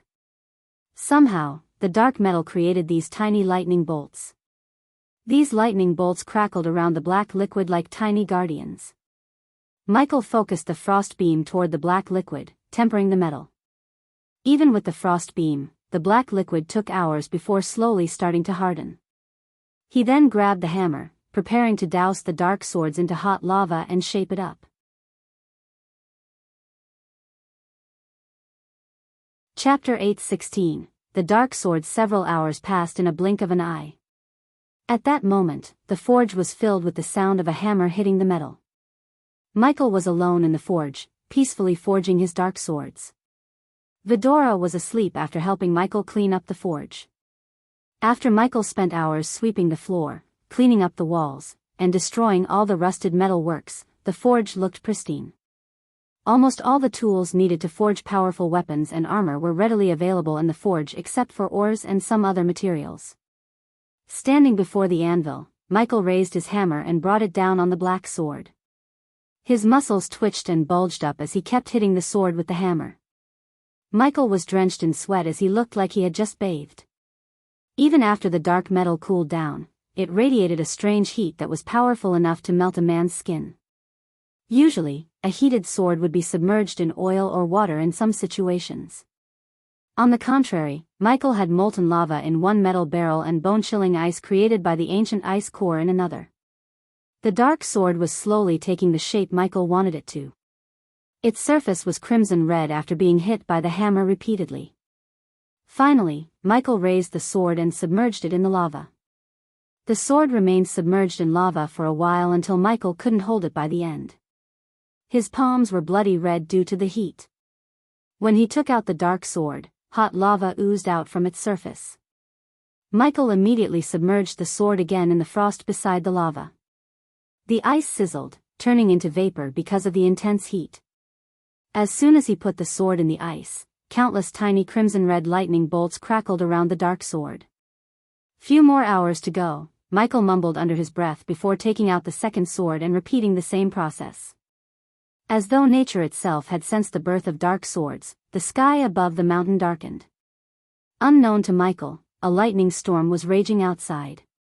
As a result, the monsters outside were terrified to the core. The demon's grave had never seen heavy rain or a storm in thousands of years. But at that moment, the storm raged outside, along with hundreds of lightning bolts striking the realm from above. Michael paid no attention to the weather outside. Ayag slowly opened her eyes to the sound of rumbling thunder. The mountain trembled as thunderclaps echoed through the realm. Her vision was slightly blurred after the long nap. She shook her head, clearing her sight. Sarba and Cain woke up after her and saw Michael's back. To their surprise, they felt a strange, powerful energy in the forge. Moreover, they couldn't help hearing a strange buzzing noise. "Hey, you finished the swords?" asked Ayag. Michael slowly turned around with his new swords in his hand. Just the simple look of the dark sword stunned them speechless. The blade was as dark as midnight, with tiny crimson-red lightning bolts dancing around from the tip to the hilt. Light coming from the braziers was reflected on the blade's surface. In the faint light, Vidora noticed the complex engravings and runes, but they were almost unnoticeable to the naked eye. Any oblivious man could tell how exceptional the swords were. Michael gave the blade a matte black finish and designed the hilt like a dragon coiling around the sword. Unlike any other swords in the world, the dark swords were exceptionally heavy. Each sword weighed at least 50 kilograms and required immense raw power to swing around. But despite their weight, the swords were perfectly balanced. The swords were black from top to bottom except for the hilt, where the dragons had a tinge of redness, and their eyes glimmered icy blue due to the use of an ancient ice core. If the swords were not dashing enough, the lightning bolts crackling around the blade added an extra layer of beauty to them. "Let us see how sharp they are," Iag asked curiously as Michael turned his gaze to the barrel with hot lava inside. He swung the dark sword across the barrel. When he swung the sword, the crackling noise sounded louder. Then, nothing happened for a second. Iag frowned, but soon, half of the metal barrel slid down from its lower half. Michael felt no resistance from the metal barrel. To be honest, he didn't even feel cutting the metal barrel. The dark sword went through the metal barrel like a hot knife through very soft butter. Wow, even Cain was surprised by the dark swords. "Just need to put a summoning rune on them when we return home," said Michael, swinging the swords in the air. Michael finally put the dark swords into the sheaths on his back. They formed an X on his back. This way, he could unsheath them faster than from the sheaths hanging on his waists. Plus, it would look cooler. With his dark swords finished, he could finally venture deep into the realm. He threw a final look at the forge and prepared to leave the place. "What do you say we take these babies for a trial run?" asked Michael as Vidroa bobbed their heads up and down enthusiastically. Michael exited the forge through the corridor he came in the first place. Eventually, he reached the mountaintop and stood on the edge, looking at the realm before him. The sky was alive as heavy rain crashed furiously to the ground. Ancient trees in the distance toppled, lightning shattered the sky, and thunder shook the ground. Rain began to pour furiously, and monstrous tornadoes littered the realm. This storm was the worst Michael had ever seen. Rain fell like bullets, destroying anything and everything in its path. Out of nowhere, a loud thunderclap resonated in the sky. Michael stood there on edge, a step away from falling down. Due to the intense heat coming from the boiling lava, the droplets were vaporized before they could even reach the lava. Still, the vapor created a thick white mist around Mount Hades. "Look," Iag pointed at the horizon as Michael saw a giant bat flying in his direction. As though the dark swords had sensed the threat, they produced more lightning bolts. These bolts crackled around the sheath as well as Michael. Cracking his neck, Michael took a step forward, dropping down from the mountain. Gravity pulled him down with enough force to create a large crater in the ground when he landed. If someone else fell from the mountain, their bones would have shattered to pieces, and their body would have turned into bloody mush. But Michael comfortably landed on his feet. He slowly walked forward as the bat flew closer and closer to Michael. The bat was at a half-immortal stage, several times stronger than the bat he fought outside the demon's grave. Michael unsheathed his dark swords and waited for the bat to attack him. The bat was big enough to cast a large shadow on the ground. When it flew closer to him, Michael heard a strange noise coming from its mouth. He stood still as the bat dived down to rip him apart with its claws. Finally, the bat was just a few meters away from Michael's head. In a blink of an eye, Michael threw the dark sword at the bat. The sword soared through the air like a bullet and went straight through the bat's chest. Blood splattered on the ground as the bat had a hole in its chest. The sword went clean through its chest and came outside. The bat roared in pain before crashing down to the ground. Screaming in pain, the bat flapped its wings frantically. But no matter how hard it tried to fly away, the bat simply couldn't. The dark sword penetrated its very heart. Vidora snickered at the bat as the bat roared with its eyes burning with pain and rage. Then, Vidora flew away to pick up the dark sword Michael threw. While Michael made his way to the bat with the second dark sword in his hand. The bat crawled backward in fear. TSK TSK TSK, Michael showed his disapproval of the bat's actions by shaking his head. The bat could have avoided death if it chose to fly the other way. Although the past Dark Lord warned him about killing the monsters recklessly, he would not let go of those who attacked him alive. Since the bat tried to kill him, it was only fair that he returned the favor. By the time Michael was just an arm-reaching distance from the bat, Vidora had returned to him carrying his other sword in its legs. The bat groaned as Michael pressed its claws under his feet. When Michael clenched the swords tighter, the engravings on the blade lit up. He just swung the dark swords as the bat's head flew off of its shoulder. Ding! Congratulations to the host for killing a half-immortal stage level 4 monster. The reward is 1 million experience points and 25,000 badass points. Michael heard the system in his head. These dark swords were powerful enough to kill any immortals. They didn't need to be infused with an immortal bone like a typical immortal killing weapon. It took Michael only one swing to cut the bat's head clean off. Without its head, the bat's body violently twitched, splashing blood all over the place. Only then did Michael realize how powerful his swords were. He regretted not forging them way earlier. With these swords, his battle prowess shot through the roof. Vidora was stunned to see the dead bat on the ground. The battle literally lasted for a few seconds. Outside the demon's grave, the fusion stage bat gave Michael a headache as Iag had to use her power to disrupt its powers. But now, Michael killed the bat in a few seconds. After killing the bat, Michael flicked his sword, removing the blood on the blade. It's a pity. I was thinking of covering the blades with the dark flames, Michael sighed.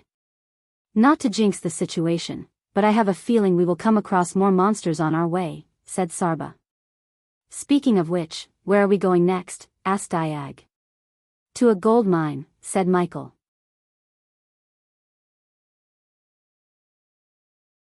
Chapter 8:17. Another world within the demon's grave. Killing the bat was only the first step of his big plan in the demon's grave.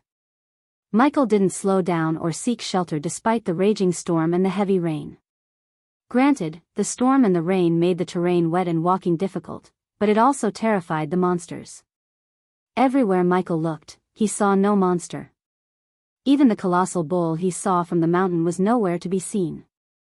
Lightning cracked the red sky, sending heaven's light through the storms. Even the rain came in orchestrated rhythm, appearing as the master of the scene yet arriving on unheard cues. The wind ran as if it had been restrained for time out of mind, and it was determined to outrun any chaser. The sound of it was a strange song, as if howling yearned for a melody. Michael was completely drenched in the rain. We've been walking for hours, Sarba said, sitting on Michael's shoulder. Don't you have a spare long coat? I hate getting wet, Iag complained. As she said, Michael wore nothing to cover his upper body except the sheath on his back.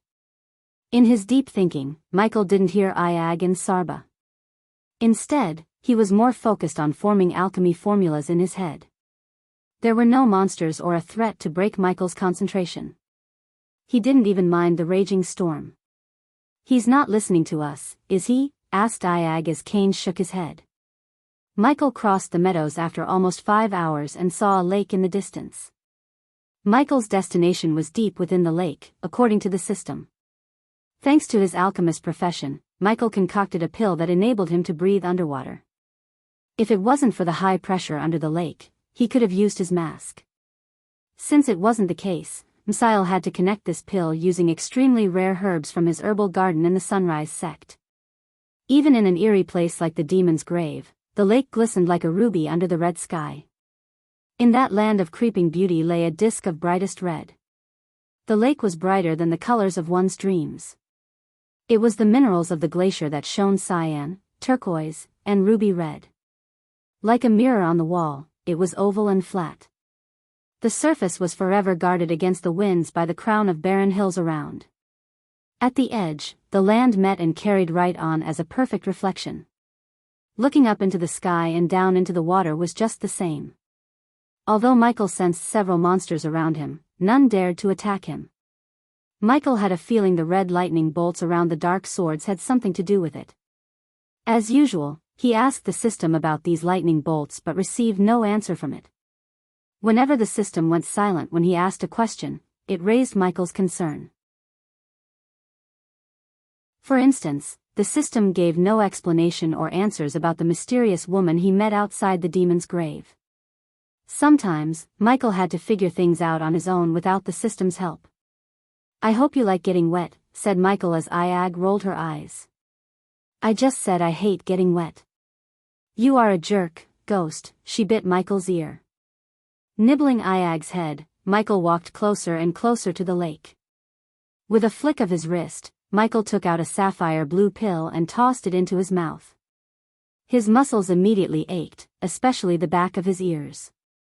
It felt like someone was burning his skin with cigarettes. The pain lasted for a few minutes. Then, Vidora saw several gashes appearing behind his ears. Without wasting any time, Michael dived into the lake, swimming deeper and deeper. As his body moved through the clear water, he was surprised to see the golden sand and the sight around him. The first thing that caught his eye was the variety of sea life. Hundreds of fishes in every color of the rainbow and more swam past him without fearing him. Some big fishes floated lazily as others disappeared with a flick of a bright fin. For a lake in a demon's grave, it was artistic, to say the least. Luckily, Vidora didn't need any pill or potion to breathe underwater. They swam along with Michael like expert swimmers. As they were following Michael, their attention turned to the expanse of a coral reef that stretched as far as one could see. They blanketed the golden sand like a colorful bed sheet. Surprisingly, everything underwater was full of color and life. The red light coming from the dark swords illuminated the closest section of the reef, highlighting a formation of corals.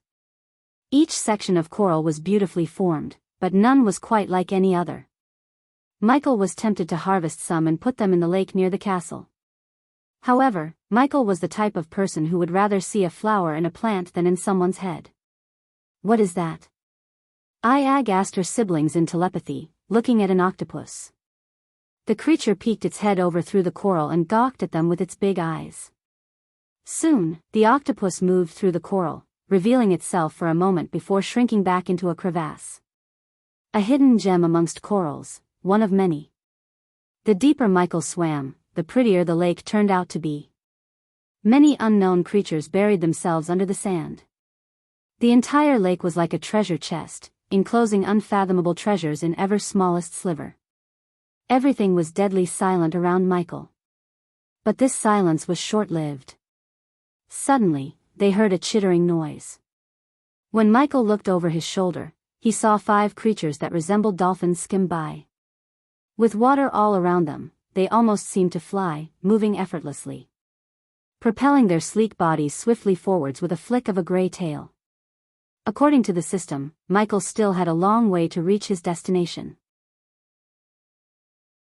He wondered how the things he needed could exist underwater.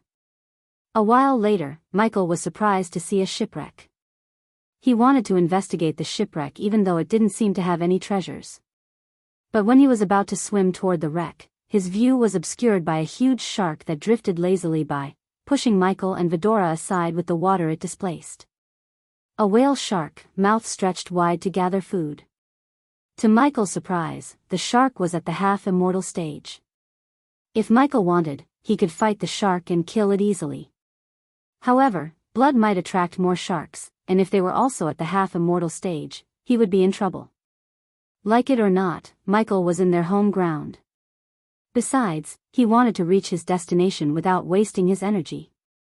After all, who knew how many enemies he would have to face there? Michael slowly swam away from the shipwreck and the shark without making any sound. Finally, when he put a safe distance between him and the shark, a swarm of shining goldfish coiled and winded their way past. They lit the underwater like a swarm of fireflies, sending glints of light in every direction. On the golden sand, oysters and colorful shells were scattered everywhere. They were a living explosion of beauty. Limpets glued themselves to rocks, setting themselves in like jewels in a necklace. Michael scooped up a shell from the sand and put it in the system's storage as a souvenir. Eventually, an archway appeared in his sight. It was definitely man-made and contained a realm tear in the center. Unlike the emerald green realm tear that served as the entrance to the demon's grave, this realm tear radiated an icy blue light. Michael's eyes were lit with excitement. If everything went according to his plan, he could put an end to their financial blunder. Even the god of darkness depended on gold coins to grow his army and build his castle. Michael flapped his legs, dashing toward the realm tear. He was actually surprised, but it made sense. The realm tear made him realize the things he needed were in another realm. A realm within a realm. This place keeps surprising me, Michael said to himself as he tried to enter through the realm tear. But an invisible force pushed him away. What the hell? Michael creased his brows. What happened? I asked Michael wordlessly. Unlike Michael, Vidora felt no resistance from the realm tear.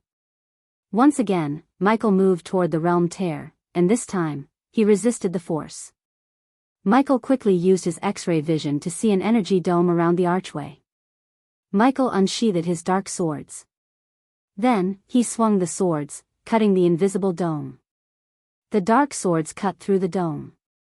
It produced a powerful shock wave that pushed both Vidora and Michael several meters away. Then, the realm tear created a suction force that pulled Michael and Vidora along with gallons of lake water. Everything around Michael turned dark. But before he disappeared into the realm tear, he caught Vidora and held them closer to his chest with one hand and the dark sword in the other. Lights out for Michael for a few minutes. Even his X-ray vision turned out to be useless. He felt like he was flying through space. At least the feeling was familiar. After an unknown amount of time, Michael was thrown onto a soft ground. He coughed up the blood and slowly opened his eyes. His eyes adjusted to the light. Everything looked blurry for a few moments. When Michael was finally able to see his surroundings, he was taken aback by surprise. He was on a mountain cliff, overlooking the massive cliffs and towering fjords that crept through the rainforest. Great scarves of cloud swirled around the blue sky. It was a primeval landscape, vast and forbidding. But this wasn't how Michael would describe the place.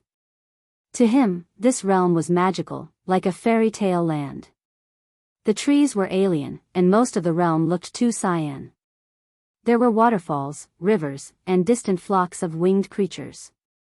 What is this place? Vidora asked Michael. They shared the same dumbfounded look on Michael's face. That's weird, said Sarba. His gaze was locked on Michael's dark sword in his hand. When Michael looked at the sword, he saw no red lightning bolts. But that wasn't the only change Michael noticed. He couldn't feel any energy in the atmosphere. In other words, his cultivation power had betrayed him. Luckily, Michael could still access the system and use the arch energy crystals to power himself up. Our God has appeared. Suddenly, Michael heard a thunderous voice in the distance. Somehow, Michael didn't think it was just a coincidence. Soon, a flock of winged creatures shot to the sky through the rainforest. They were on their way to Michael.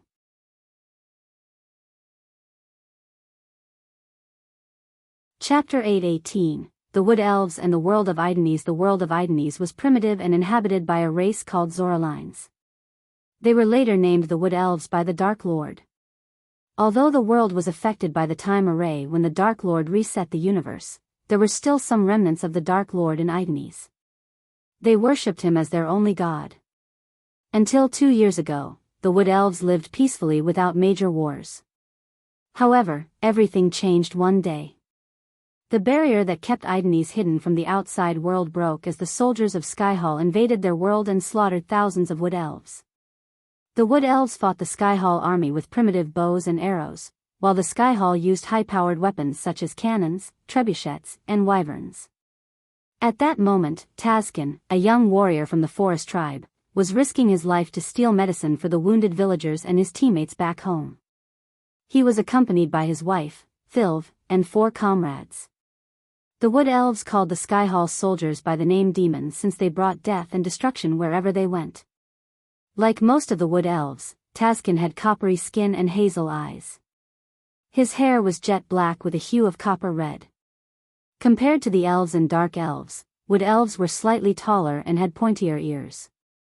Contrary to those elves, wood elves were kind and friendly. They would have formed an alliance with Skyhall and happily offered them valuable resources if Skyhall chose the path of diplomacy. But no, Skyhall waged war and slaughtered thousands of them without a shred of mercy. All of those deaths and destruction were for the natural resources Idnes possessed. This world was once treasured by the Dark Lord himself, and Skyhall had no clue the Dark Lord was on his way to save the world from them. Taskin and his group were walking through a bluish, ancient forest. It reeked of age. Its woody incense was from centuries of snapping branches crashing to the forest's floor and rotting silently. The composting, organic smell rose up in waves like a miasma. Every sprawling tree they passed under reminded Taskin of a watchful guardian, a silent sentinel of the groves. Taskin and his team used branches and veins to traverse through the forest without making a noise. They knew the forest like the back of their hand. The Skyhall soldiers used contraptions to traverse through the forest when they were in a good mood. Otherwise, they would burn down everything in their path just to travel hundreds of meters into the forest. Hundreds of ancient trees with unlimited potential turned to ashes in their hands. Taskin and his team were on their way to the forest center, where the mother tree was. The mother tree was the oldest in the world, spanning hundreds of acres. The wood elves had a ritual of climbing the mother tree, which would take months. Countless wood elves lost their lives trying to reach the top. The wood elves believed they could get the mother tree's blessing and hear their god's voice by reaching the top. The deeper Taskin and his team went, the more mystical and spellbinding the forest became. Huge roots spread-eagled the ground, twisting like the great backs of sea dinosaurs. The foliage became thick and lush, forming an arch of fairy-tale sapphire blue above their heads. Arthritic boughs, gnarled with age, dripped their bounty of nuts onto the path. Briars, brambles, and berry trees flanked the trail, making it impenetrable on either side. Shuffling noises came from deep in the interior, deadened by the cunningly woven web of leaves. A troop of winged badgers crossed the winding trail in front of them at one point. They were finishing up their early morning foraging and looked startled to see the wood elves. As if on cue, a blue feather bird erupted from the knot of trees. Soon, a few more of its beaked companions joined the flock, creating a symphony of song. The heart-haunting melody was an elixir for the soul. Their melody used to soothe the wood elves' souls. But after the demons appeared, these birds cried more often than they sang. Despite the ash and smell of blood in the air, the sap-sweet fragrance of the forest washed over them. Finally, Taskin arrived at a wide glade, where the ancient trees fell away, revealing the bespeckled blue sky. The last of the morning stars were glinting like silver earrings, luminous and bright. An orgold moon with a blue ring hung quietly in the distance, casting a honeyed sheen over the trees. Taskin and his men sat their backs against a lightning-blasted tree trunk and watched the demon castle in the distance. The demons scorched hundreds of trees, and everything lived in the area to build their castle and the surrounding buildings. Taskin could still hear the cries of his people when the demons first arrived. They built the castle with the wood they got from the mother tree's branches and the roots as defensive walls. Once, a holy site turned into a burial site for thousands of wood elves. Since the Skyhall sent a total of 1,000 soldiers, they were able to build a castle in a month. The castle had 11 broad, square towers connected by large, thin walls made of blue marble stones they mined in Idnes. To mine those stones, the Skyhall slaughtered an entire tribe that protected and lived in the mines for centuries. Small windows were scattered generously around the walls in seemingly perfect symmetry, along with symmetric crenellations for archers and artillery to shoot down the wood elves who dared to get near the mother tree. A huge gate with heavy metal doors guarded the castle. It was the only easy way in. Any other side would be futile. Various barracks, camps, and small buildings were scattered outside the castle gates. The soldiers and some of the merchants who were related to Skyhall elders lived in those buildings. Taskin and his men had no idea who lives in the castle, as none of them stepped into the castle. This castle was the most protected place in the entire world. Daring to invade the castle would only result in certain earth. Luckily, Taskin and their men had no need to go into the castle. Instead, their target was one of the infirmary buildings where the Sky Hall soldiers kept healing potions. "We should wait for the nightfall and then strike," Vaycock, one of Taskin's men, suggested, only to see Thilv shake her head. "We don't have time. They need those magical potions ASAP." Taskin nodded. "She is right. Time is not in our favor." "It's now or never," said Taskin. His voice betrayed him, showing his uncertainty and worry about the plan. Deep down, Taskin knew attacking the demons in broad daylight was nothing short of suicide. Still, they had to do it for the sake of their people. 50 lives depended on them and the magical potions. Taskin's men sighed. Although they all knew the plan was suicidal, they would follow Taskin to hell itself. After all, if it weren't for Taskin's leadership, they would have died along with thousands of other wood elves when the demons first invaded them. Moreover, Taskin was the only wood elf who managed to kill one of the demon generals and steal one of their weapon shipments. Unfortunately, the wood elves lacked the technical knowledge to assemble the weapon to its full form. "Vaycock, go and scout the area ahead. Do not get caught," said Taskin. Vaycock, the brown-haired wooden elf, nodded and slowly crouched forward. As the team scout, recon was his job. Hugging the tree, Vaycock slid down to the ground like a monkey. He used the foliage to his advantage. But there was no foliage once he entered the castle land. The Sky Hall soldiers knew how the wood elves operated. Steel was the one and only advantage the wood elves had over them. Therefore, the Sky Hall soldiers cut down everything, including trees and bushes, around the castle. Vaycock used the huts and buildings to hide and walk around. He took a mental note of how many soldiers and the paths of their patrol. Meanwhile, Taskin, his wife and the 3 other wood elves waited for Taskin to return. Suddenly, they heard a loud explosion near the castle. Black smoke rose through one of the castle towers. "By the name of the Dark Lord, what is that?" "Must be one of their new weapons," Thilv gritted her teeth. "Once the Dark Lord's blessing returns to our people, we will pay them back several folds," said Thilv. "No god came to our aid when they slaughtered our people, Thilv. If we want to change our fate, we have to fight for it," rebuked Taskin. "Do not speak like that, Taskin. We must pray to the Dark Lord when the time of our needs. He will definitely answer our prayers." Taskin did not want to argue with his wife. The Wood Elves were a God-fearing race that worshipped the Dark Lord for thousands of years. They didn't see him, but they worshipped his statues, which protected them for centuries. However, after the demons invaded them and slaughtered thousands, some of the Wood Elves like Taskin lost their trust in the Dark Lord. One couldn't blame them for losing faith in a higher power after witnessing their race being pushed to the brink of extinction. Taskin had no faith in a god who didn't raise a finger against the demons, unlike his wife. Eventually, Vaycock finished his recon and returned to them. 20 fully armored guards on the way to the infirmary, Vaycock reported back to Taskin. "Did you see the healing potions?" asked Thilv as Vaycock nodded. But he didn't have any excitement or even the slightest joy in his eyes.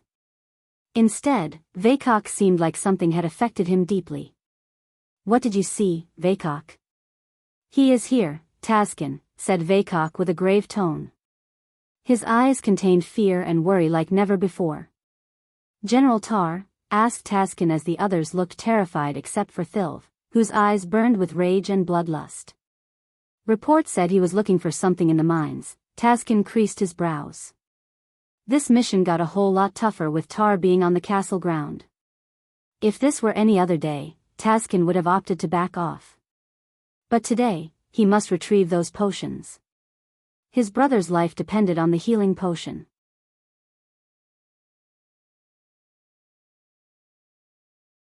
Chapter 8:19 General Tar was an orc assigned by the Sky Hall to build the castle and pacify the locals in Idanes. Unlike a typical orc, Tar was a war-hungry death merchant who preferred to kill than ask questions. Single-handed Tar killed thousands of wood elves. Taskin and Tar had a bit of history between them. After the Skyhall invaded the Wood Elves, Taskin fought Tar to rescue his team and actually managed to achieve such an impossible task. Moreover, Taskin gave a scar that Tar still hadn't forgotten. But unlike Tar, Taskin didn't thirst for a rematch. Instead, Taskin only wanted to steal the healing potions and get the hell out of this place. "Follow my lead," said Vaycock. "Vaycock, you know the way." "Take the lead," said Taskin. The Wood Elves climbed down the trees and headed toward the infirmary. They moved as nimble as the wind itself. One could barely hear their footsteps. The armored soldiers' heavy boots' clunking sound masked Taskin and his men's movements.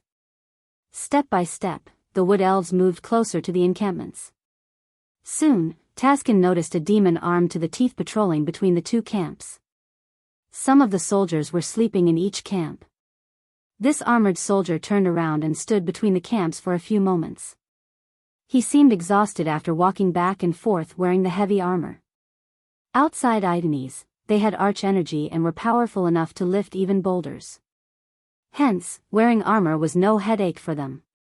Besides, they could achieve more protection with a spell instead of this armor. The Skyhall soldier sweated bullets inside the metal armor. Taskin slowly took out the bow hanging on his back.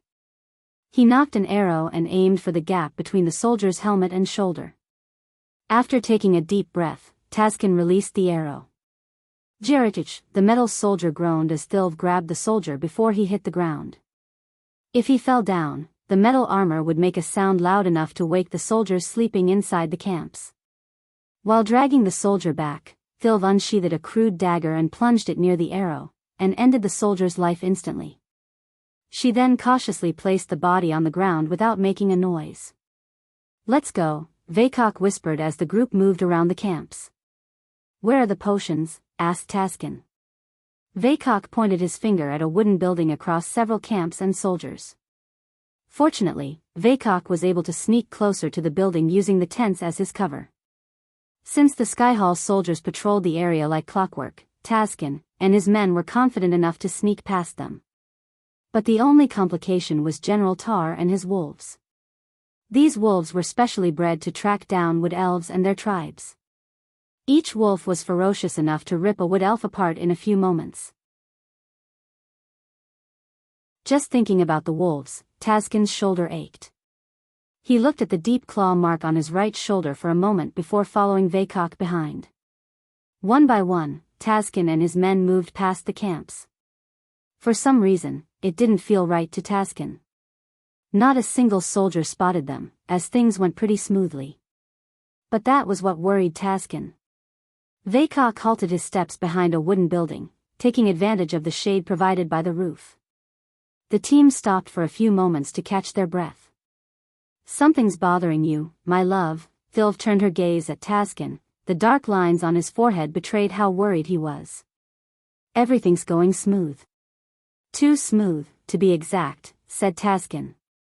His words surprised Vaycock and the others. As far as they were concerned, if anything, Taskin should feel grateful that everything was going in their favor. Instead, Taskin looked worried to the core. Taskin sighed, looking at their confused faces. "Not to jinx things, but when was the last time everything went according to our plan? Those demons always pulled one over us whenever we thought we had them cornered," said Taskin. "I understand how you feel. But this is not the time for second thoughts. We are deep within the belly of the beast. If we don't get those potions, people are going to die," Thilv said in a low-pitched voice. She cared more for her people than anyone, including Taskin. Unlike her, Taskin wasn't born into her tribe. On the contrary, Taskin was an orphan. Thilv's uncle found him in the forest and raised him as his own. They fell in love at a young age, and Taskin had to climb the top of the mother tree to get Thilv's father's blessing to marry Thilv. Taskin was one of the few who managed to complete such a task and lived to tell tales about it. Taskin nodded, pushing all the doubts and uncertainties to the back of his mind. This was no time for second-guessing, as Thilv said. To their sake, Taskin had to look confident even though he wasn't. He signaled Vaycock to lead the way with his eyes as the Wood Elf slowly walked around the building. Suddenly, a loud bell rang from the castle. Their bodies went rigid, thinking they were caught for a moment. Midday break. Come on, everyone. Take 5, they heard someone calling the soldiers from the center of the camps. Luckily, the soldiers were moving to the center to get their bellies filled. As a result, the patrol routes turned empty and gave Taskin and his men enough leeway to get into the infirmary, take the potions, and disappear into the forest without alerting Tar. At least, that's what they planned. In a few minutes, almost every soldier in the area went to the center and formed a circle around a giant cauldron with boiling porridge in it. Meanwhile, the wood elves hastened their steps. They crouched toward the infirmary as fast as they could. Finally, they came to a wooden building with a board with a leaf symbol hanging above the door. Taskin slowly opened the door after looking back and forth. When the door slowly opened, they saw a couple of soldiers sleeping on white beds. These soldiers seemed pale, shivering and gritting their teeth as though they were in great pain. While Taskin's gaze was locked on the 6 soldiers, Philv and the others noticed the crate full of glistening green vials. There it is. Vaycock closed the door behind them and pointed at the crate. Let's take it and get the hell out of this place, another wood elf behind Philv said. When Philv was about to take a step toward the crate, Taskin stopped her by her wrist. If they have the magical healing potions, why do these soldiers look sick? Asked Taskin. As much as the Philv and the others wanted to take the healing potions and escape the place, Taskin's words made them wonder and think deeply about what he had just said. Vaycock and the others creased their brows. They knew Taskin was right. These magical healing potions could cure anything, yet these soldiers looked anything but healthy. On top of that, the healing potions were right on the table, and the crate contained enough potions for all the soldiers in the room.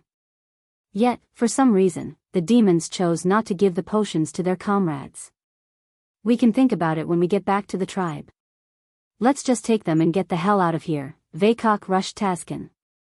Seeing no other choice, Philv quickly dashed to the crate and took it in her hand. On her way back, she wanted to kill the 6 soldiers. But luckily for them, Philv prioritized escaping the place over slitting their throats. Taskin turned around to leave the building. He threw one last gaze over his shoulder at the soldiers before opening the door. The moment he opened the door, Taskin's body went rigid. His heart almost jumped out of his chest. To their shock, General Tar was waiting outside to welcome them with his 5 gray wolves. General Tar was a brutish, aggressive, ugly, and malevolent orc, contrasting with the wood elves. He had several piercings all over his body and wore a necklace made of his enemy's ears. He held a heavy sword as tall as an average human on his shoulder. When General Tar saw Taskin and his team, he showed an ugly smile that really highlighted his blood-stained teeth and the tusks sticking out of his mouth. The gray wolves bore their teeth with their blue eyes glimmering with ferocity. They were one signal away from ripping Taskin and the others apart. Each wolf was 5 feet wide and tall as a wood elf's waist. Saliva trickled down their mouths as though Taskin and his men were juicy pieces of meat. To what do I owe the pleasure of this visit? General Tar had a perfect brutish voice for his monstrous body. He slowly ran his hand through the deep scar on his left cheek. Tar almost went blind in one eye. If Taskin swung the sword a few inches higher and Tar would have lost his left eye. Tar wore the scar as a symbol of shame. Until he could wash his face with Taskin's blood, Tar had no plans to rest easy. General Tar, Taskin stopped in front of his men, shielding them with his body. The soldiers behind Tar raised their swords and handheld crossbows at Taskin. Tar's men were in the number hundreds, while Taskin only had 5 men. No matter what strategy they used, there was no chance for them to win this battle. You gave me something to remember you by. It's only fair I return the favor. Don't you think so, men? General Tar asked. Yes, General. Tar's men shouted in unison as Tar brought down the heavy sword to the ground from his shoulder. It seems like our friends are here to take the healing potions meant for our men, said Tar. We can't have you take what's ours unless, Tar's words trailed, unless what? Philv snarled. Unless Taskin bests me in a duel, Tar said, looking Taskin in the eyes. But you always have the option to run away. In that case, my babies will be more than happy to give a chase. You have 3 seconds to decide. Tar raised 3 fingers. 1, 2, I accept. Taskin stepped forward, having no other choices. Outrunning the wolves and the soldiers was nothing but suicide. At least by fighting Tar, he could pull a surprise move on Tar that might let his wife escape the place.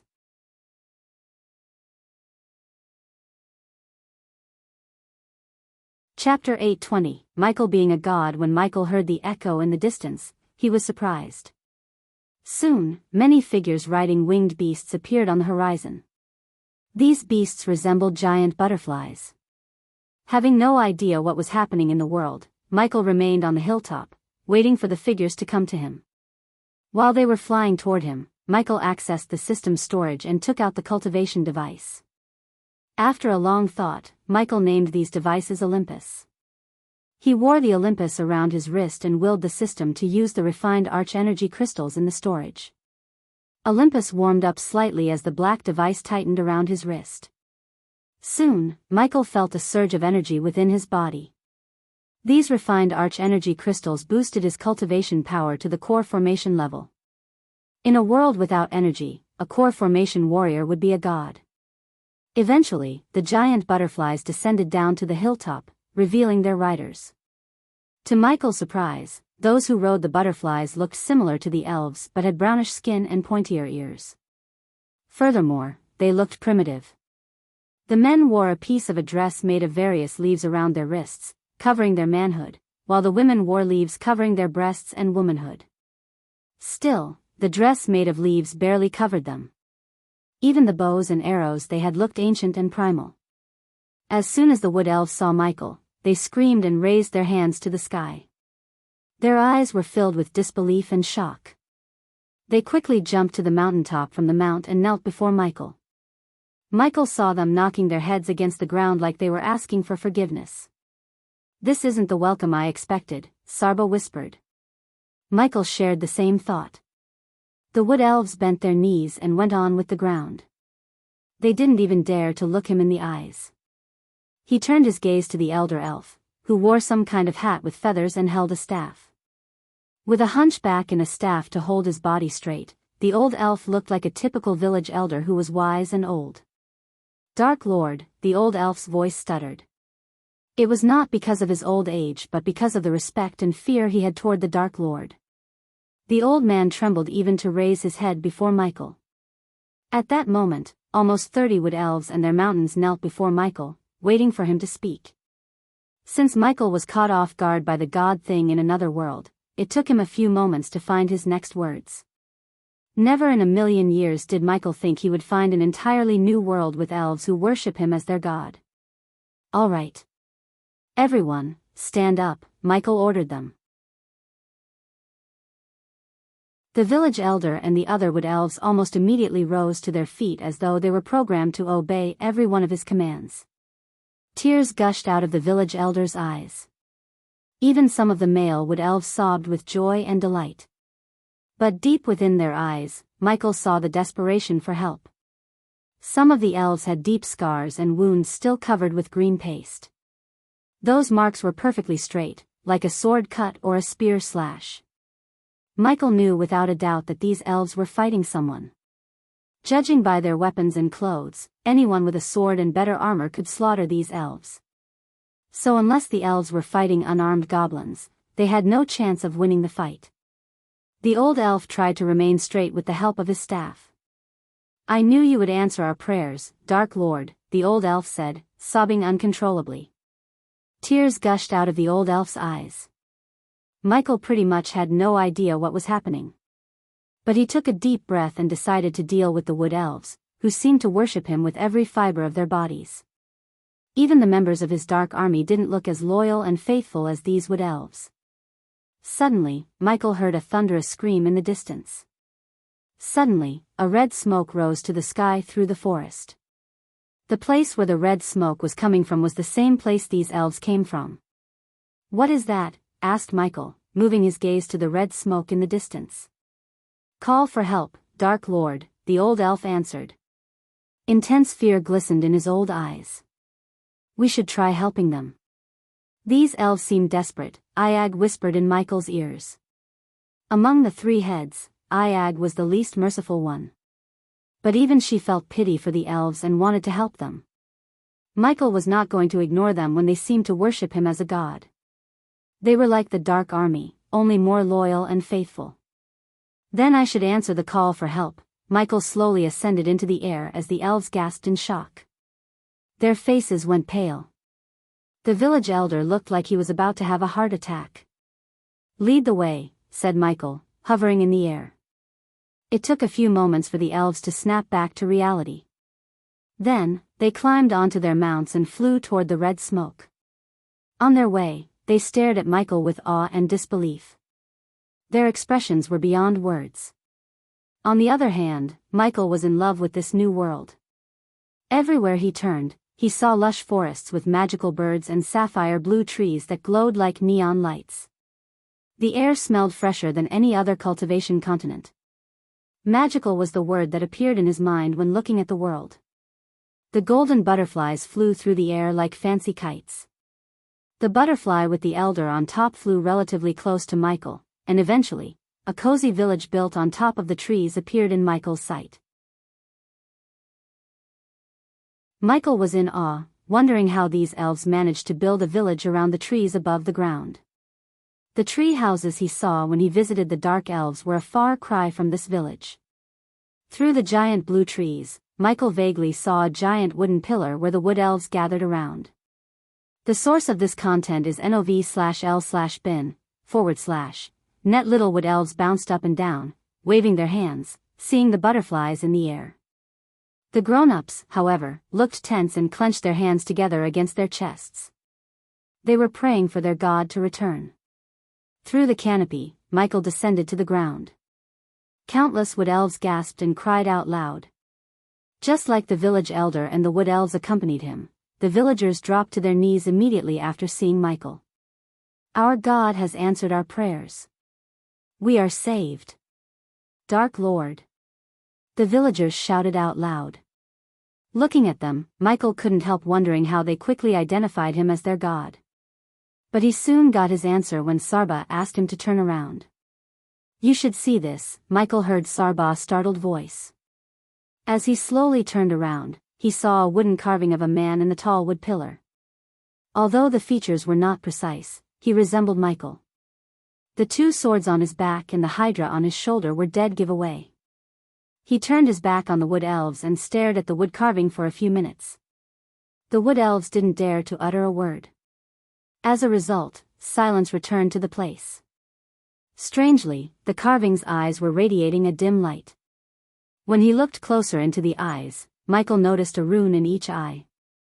It was so tiny that an average human or a wood elf wouldn't notice. Finally, Michael turned around to greet the wood elves and hear why they called for help. Michael's gaze swept across the wood elves and landed on the village elder. The village elder raised his head to look Michael in the eyes. Stand up, said Michael. What's your name?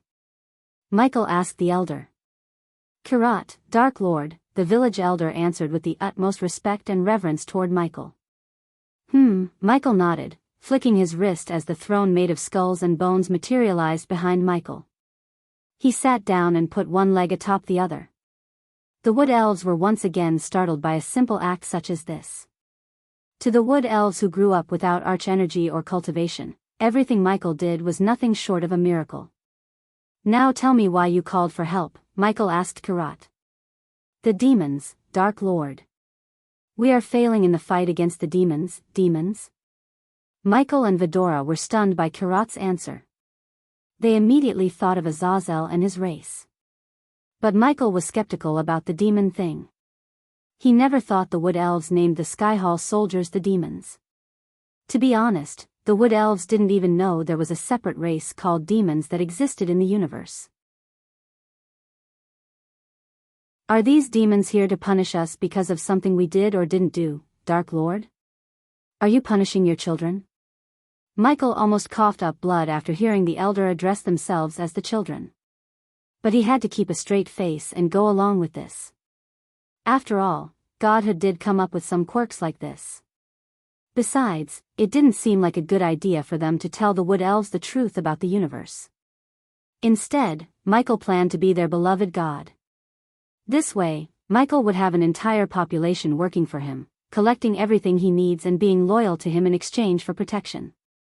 How long have you been fighting these demons? Surprisingly, Cain questioned the elder for some reason. Since 2 years ago, Lord Cain, the elder surprised Michael by addressing Cain using his realm name. Moreover, he came to this world 2 years ago. It seemed like the demon attack and his appearance had some kind of connection. How do they know our name? Iag whispered into Michael's ears. And demons? Are they really fighting the demons? Asked Sarba. Suddenly, Michael sensed someone rushing toward them in his environment scanning. When he looked over the crowd of wood elves, he saw a wood elven woman land on the wood platform using a rope lift mechanism. We have to save Taskin, the woman said before collapsing down.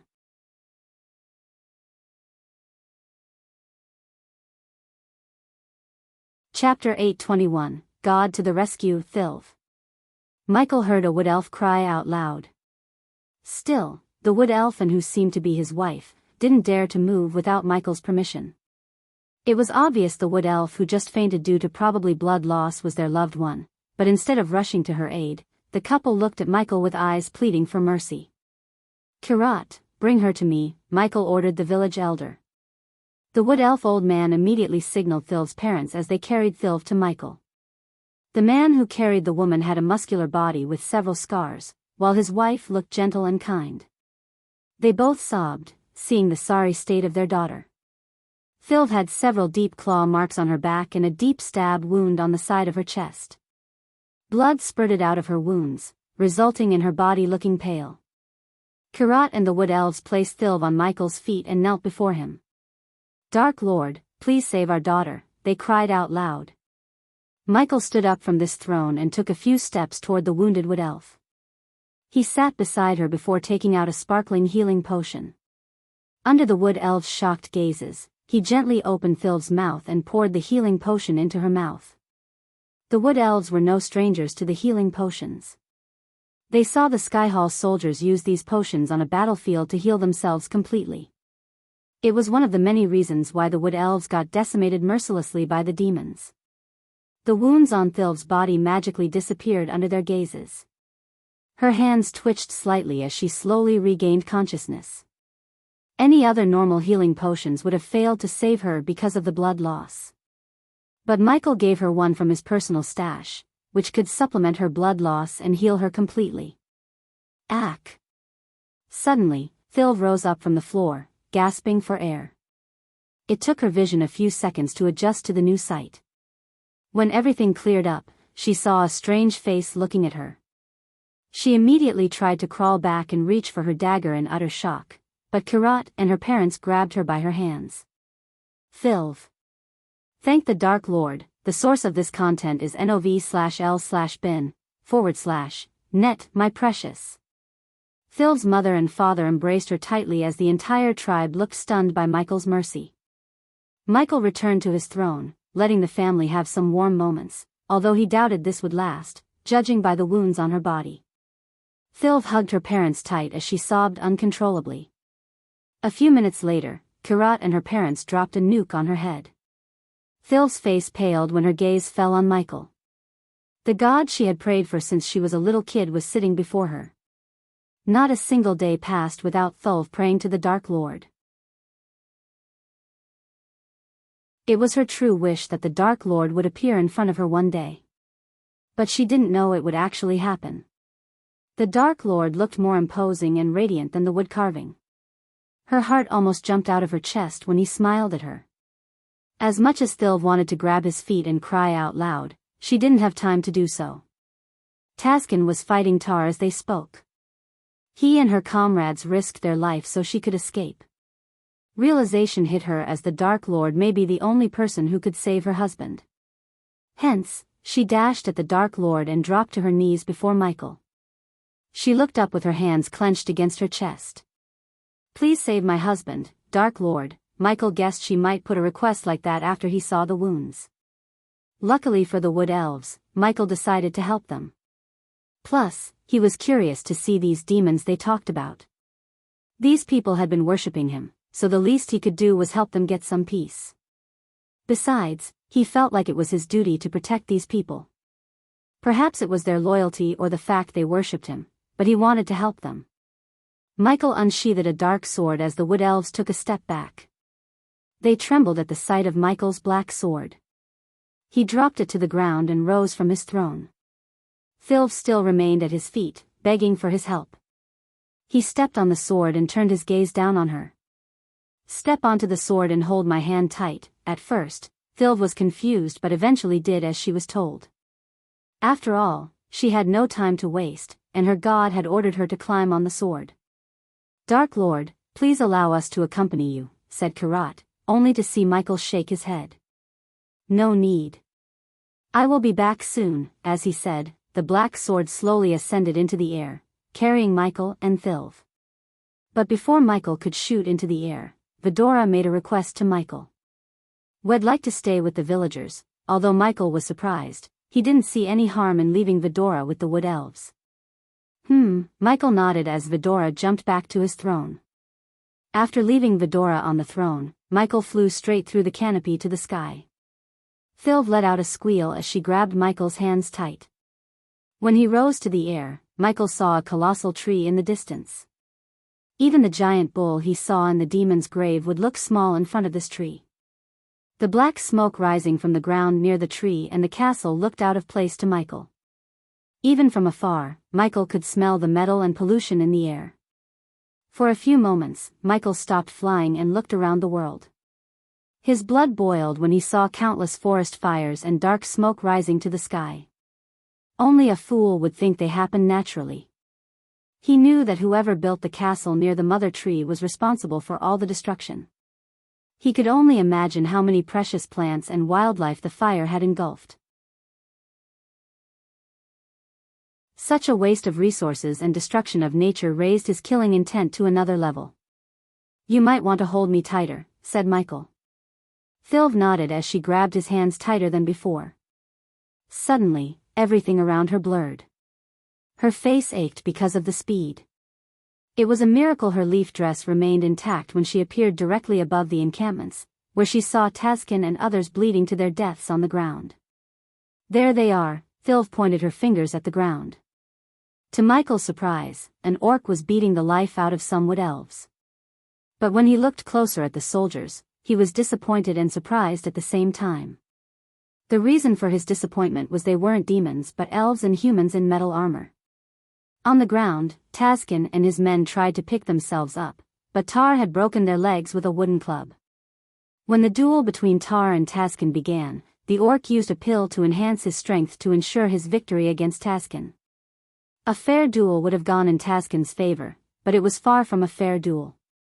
At least Taskin managed to use a primitive smoke bomb that blinded Tar and his men temporarily, which gave Thilv enough time to escape into the forest.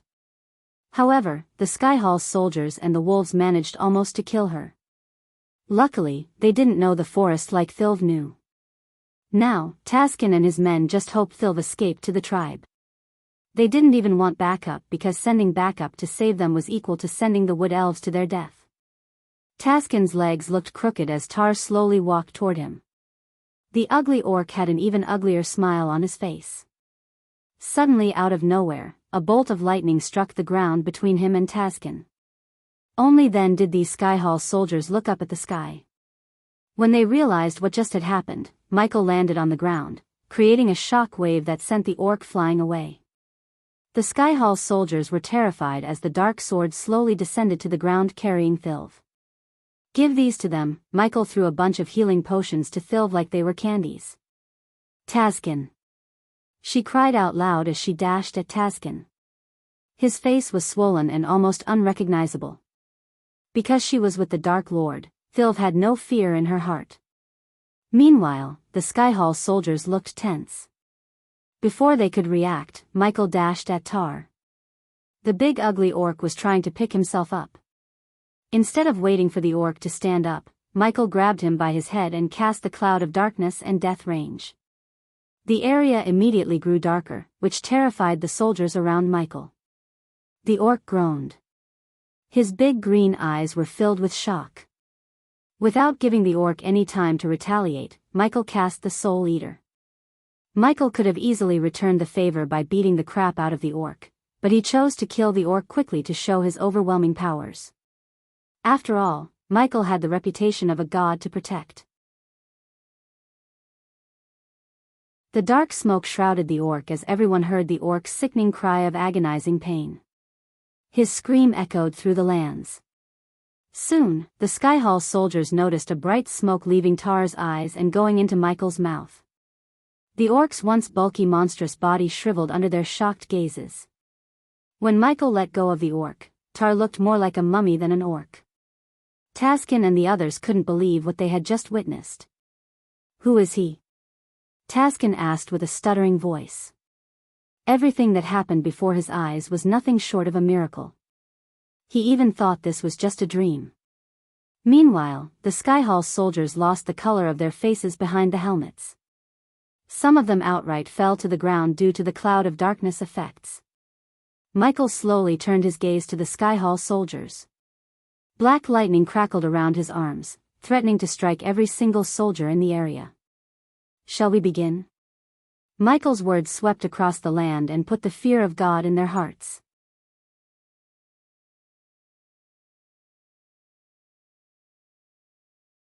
Chapter 8:22 God's Wrath. The Skyhall soldiers who received the name demons from the Wood Elves took a step back. Their eyes shimmered with fear behind their helmets. Michael cracked his finger one by one. His movements were slow but contained deep hatred and killing intent. Despite the morning sun and its brightness, the place darkened when he cast the Death Range. Michael was already at core formation level 2 because of the Olympus, as the Death Range boosted his cultivation 4 levels high. Taskin and the others felt a chill running down their spines just by hearing the crackling lightning bolts dancing around Michael. The dark sword on the ground slowly ascended into the air and landed in Michael's hands. As though the sword had sensed Michael's killing lust, it produced a myriad of lightning bolts. In the darkness, the dark swords radiated a dim red light because of the lightning bolts. The Skyhall soldiers were stupefied. They were literally in the dark, having no clue how Michael was using spells and arch-energy in itemies. These soldiers were at the bottom of the Skyhall hierarchy. Hence, they received no artifacts or scrolls that could have helped them escape Michael's wrath. The only option they had was the portal within the castle. But they doubted they would be able to move past him. "Kill him, Dark Lord!" Thilv shouted like a wounded beast thirsting for payback. The others were too stunned after hearing the human before them was their god. Even Taskin began regaining faith in their god, the Dark Lord. Michael slowly raised his sword toward the sky as the clear sky immediately darkened. Storm clouds as gray as ash came out of thin air, followed by rumbling thunder. Flashes of lightning struck across the sky, indicating the upcoming bloodbath. Then, hundreds of black lightning bolts struck the ground. Thilv and the others quickly closed their eyes instinctively. Soon, they heard screams and felt the electricity in the air. Their neck hair stood up as they tasted blood and metal in the air. The lightning storm continued to strike down, slaughtering the soldiers on the ground. Hundreds of lives were snuffed out in a few minutes. All that remained on the ground was hollow, melted armor, scorched bones, and bits and pieces of the Skyhall soldiers. When Thilv opened her eyes, she couldn't believe her eyes. It took her brain a few moments to process everything that happened. They learned from the village elder that the Dark Lord was a vengeful god, and he lived up to their expectation and more. Gradually, the darkness faded away, letting the sun bathe the ground with its brightness.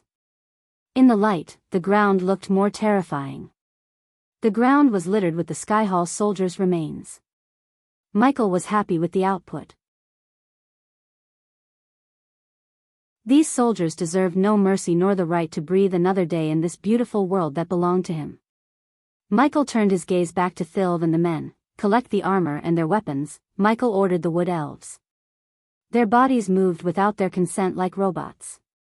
With their nimble fingers and hands, they plucked the weapons and armor left behind by the Skyhall soldiers. Most of the armor was melted, just like their weapons. The lightning storm did a number on them. But to a talented blacksmith like Michael, it was not a big deal for him to repair the armor and weapons. The first and foremost thing on his to-do list was fixing the clothing issue. He couldn't have his future army of wood elves running around, looking like primitive monkeys. Michael was about to head toward the castle when he heard angry growls from behind. The wood elves froze as Michael turned back to see 4 wolves baring their teeth. The wolves were completely stupid and oblivious to the fact Michael could kill them with a flick of his wrist. "Hey kitty kitty," Michael teased the wolves. Step by step, the wolves approached Michael. They surrounded Michael to pounce him from every direction. Suddenly, the wolves leaped at Michael. Then, the wood elves saw a ring of dark flames like they had never seen before pulsating from Michael. The dark flames reduced the wolves to ash as their bones crumbled down to the ground before they could reach Michael. He could have killed them using varieties of ways. Some of them were really creative and brutal. But Michael chose to kill the soldiers using the fastest way to show his overwhelming power to the wood elves. He wanted them to witness his power so they would continue to worship him and serve him loyally to their last breath. In exchange, he would protect this world and the residents as he was meant to be. Michael then looked at the sky. For some reason, he felt like his past self was smiling at him. Leaving the wood elves to their task, Michael disappeared from their sight. The wood elves only saw a couple of black lightning bolts in the air, which trailed toward the castle. In a blink of an eye, Michael appeared in the throne hall, moving past all the soldiers outside. Lustrous braziers, half enclosing each of the 10 onyx columns, lit up the lower levels of the throne hall and engulfed the throne hall in a brilliant glimmer. The paintings of vast landscapes on the arched ceiling danced in the flickering light while statues looked down upon the porcelain floor of this regal hall. For a castle built in a hurry, they really put some effort into decorating the throne hall. Michael couldn't help wondering who was the ruler of this castle. He walked toward the noble throne of carved rock that sat 20 or 30 steps above the ground. The throne was covered in hallowed carvings and intricate runes, and fixed on each of the broad ears was a sapphire rose. The light pillows were a light teal, and these too had been adorned with burnished sigils. A teal rug ran from the throne down the center and looped back from both left and right while square dag banners with gilded tassels swung gently from the walls. Between each banner hung a lantern. None but a few have been lit, illuminating the portraits of angels in their perfectly forged armor. Sunlight peeked through the extensive, tinted glass windows edged by veils colored the same teal as the banners. The curtains had been adorned with impressive needlework and emblazoned edges. Michael walked around the throne hall like he owned the place. He could hear the heavy boots clanking as the Sky Hall soldiers rushed into the throne hall. The soldiers were still contemplating what had just happened. A few minutes ago, several things happened at once. First, they were patrolling the castle grounds as usual. Then, they saw the sky darken, followed by a violent lightning storm, something they had never seen before in this world. The lightning storm lasted for a few moments before completely vanishing into thin air. They wanted to check the place, but before they could do it, they saw a strong breeze of wind moving past him. Then, they saw a bolt of lightning heading into the throne hall. To their shock, they saw a human roaming around the throne hall when they entered. They never saw him enter the castle. Still, he was there. The only explanation of how he entered the throne hall was by using a spell that defied the rule of this world. Something was wrong, very wrong. The soldiers could feel it. Since these soldiers were stationed away from the Sky Hall for so long, they didn't recognize Michael as the Dark Lord. The soldiers surrounded Michael with their swords and spears pointed at him. Michael stopped at the bottom of the stairs to the throne and turned back. His eyes searched among the armored soldiers for their leader. He expected someone from a higher rank to appear before him soon. As he expected, a tall man wearing full metal armor walked through the soldiers. He was armed to the teeth. The man slowly removed his helmet, revealing his elven features and striking golden hair. "Who are you?" The elf spoke with a gritty tone that showed no warmth whatsoever. Not that Michael expected the elf to be warm when he was trespassing. If it wasn't for the question of how he entered the castle without their knowledge, Michael was sure the elf would have ordered his men to take him down by now. For a moment, Michael did not give the elf any answer. He kinda kept the elves and the other soldiers in the dark. Then, Michael cracked his neck and knuckles. "You are a human. Aren't you a long way from home?" asked the elf. "So there are humans in this world?" Michael asked the elf slowly. His words confused the elf a bit. What did he mean by "in this world"? The elf questioned himself. As someone who spent more time in Idanes than Michael, the elf knew the humans lived far away in small groups. Unlike the cultivation continents, humans were a minority here. They rarely traveled outside their tribes. Yet the elf noticed a human roaming around the castle as he owned the place. Furthermore, the elf was still struggling to grasp how he entered the castle and whether he used arch-energy or not. "You are trespassing. It's a crime punishable by death," the elf threatened Michael. "I could say the same to you," said Michael as the elf frowned. "You trespassed my world. So can you blame me for thinking about killing you all?" Somehow, the human's words did not feel like an empty threat. "Your world?" The elf creased his sword-like brows. Someone hasn't done his research. "Anyhow, tell the ruler of this place to meet me here, and I will make your deaths as painless as possible," Michael shrugged. Pity he wouldn't get any experience points for killing them, but he at least received badass points. At that moment, he had other concerns, like finding the one who rules this castle. The orc tar served someone, and Michael wanted to know who. In the elf's eyes, the human didn't seem like the person who could be reasoned with or the one who would stand down. He knew a battle was inevitable. As he was about to issue an order to take him down, a majestic voice echoed through the hall.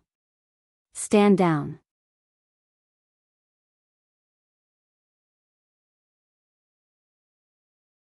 Chapter 823, Deal with the Sky Hall. Michael heard the voice from behind. He slowly turned around to see a hunchback old woman with pure white hair appear near the throne. Her hair was tied into a bun, and she wore pearl robes adorned with intricate symbols that shined in the light. The old woman climbed down the stairs without a concern in the world. When the elf and the others noticed the old woman, they immediately bowed. The old woman didn't make any gesture to acknowledge the soldiers. Instead, her gaze was locked on Michael. The soldiers knelt down as their heavy metal clanked against the marble floor. "Ghost," the old woman addressed Michael by his name. "So you are the ruler of this castle?" Michael asked the old woman. "Everyone leave," the old woman raised her voice. Her voice sounded like a bell in a silent area. As soon as the soldiers heard the old woman's order, they stood up, turned around, and left the throne hall without a word, leaving Michael and the old woman behind. "I am a representative," said the old woman. "Then tell your boss to stay out of this world." "It belongs to me." Michael looked down to match the old woman's eyes. Although he could kill the old woman with a single look, he refrained himself from doing so. "You may have power in this world. But we both know you won't stay here forever. You will return to the dark ocean and eventually step foot off the southern continent, leaving Mugashuka's protection. It is wise for you not to cross my higher-ups if you want to survive," the old woman said. She was nonchalant despite knowing Ghost could end her life in a heartbeat. Michael was slightly surprised. The old woman seemed to know more about him. Obviously, she was someone with knowledge about him. "Careful with the tone, Grandma. I can still kill you with a snap of my fingers," said Michael. The old woman just let out a gentle smile. "You can, but you won't. Unless you want the Sky Hall to be at your doorsteps, you will refrain from harming any more of my soldiers," said the old woman. Typical Sky Hall. Don't think I don't know your little act of harvesting netherils and demon skeletons. Also, if the Sky Hall had really wanted me gone, the war would have started already. But here we are. So what does that tell you? Your boss doesn't want me dead for some reason. Michael was just making a guess here. He didn't know he was spot on. As he said, Andor, the god of time and space and the man who controlled the Sky Hall behind the scene, did not want Michael dead. Instead, he was manipulating the events to put Noah and Michael against each other. For him to escape the immortal realm, he needed a god dead. Since the past Dark Lord beat him to near death, and/or hoped the dead god would be Michael at the end of their battle. If you don't cut off your infected arm, you will die. Just like, you are an infection to all worlds. Some people are the infected arm. The Sky Hall must do what's necessary to keep the body alive. Nice way to justify genocides and to slaughter innocent people. None who helps you is innocent. The old woman saw lightning bolts appear around his wrist. They crackled, hissing like coiling snakes to shoot her down. Only one thing stopped Michael from ending the old woman's life: his instincts and the system's warning in his head. For some reason, the system went crazy when an urge to kill the old woman appeared in his heart. Michael took a deep breath as the crackling lightning bolts disappeared. By the looks of it, we both have to do what we don't like, said the old woman. And what that might be? Coexists in this world. You can kill anyone, but eventually, you will leave this world. Are you willing to gamble on the wood elves' lives that we won't bring the wrath of Sky Hall after you're gone? As much as he hated to admit it, the old woman was right. He wouldn't be able to protect the wood elves forever by staying with them. Judging by the old woman's look in her eyes, he could tell she had some kind of deal to strike with him. Why do I feel like you're about to propose a deal? Asked Michael as the old woman chuckled. Indeed I am. It is a simple one, actually. There is a land that the locals call the Ash Field, far south of here. You agree to give that land to us, and we will stop our war against the locals. What's important about that place? Asked Michael, only to see the old woman shake her head. You don't have to know. Do not forget we are not allies. On the contrary, we are enemies preparing to face each other in the future. Unlike you, we aren't the gods here. You are. So you have to protect your flock. Michael knew the old woman would have already guessed he would spy on them if he agreed to the deal. But still, the old woman wanted to strike this deal, which made Michael more curious about this ash field. What's about this place that made the Sky Hall negotiate with me, the Dark Lord? Michael questioned himself. Deep down, Michael knew agreeing to this deal was the right thing to do. He could use the time to learn more about this world, especially the ash field, and make the wood elves and all who worship him stronger. Once he was done with the wood elves, they would chase away any invader who stepped into this magical land without his help. To do that, he needed time. Unfortunately, making this deal was the only way he would get more of it. Do we have a deal? Asked the old woman.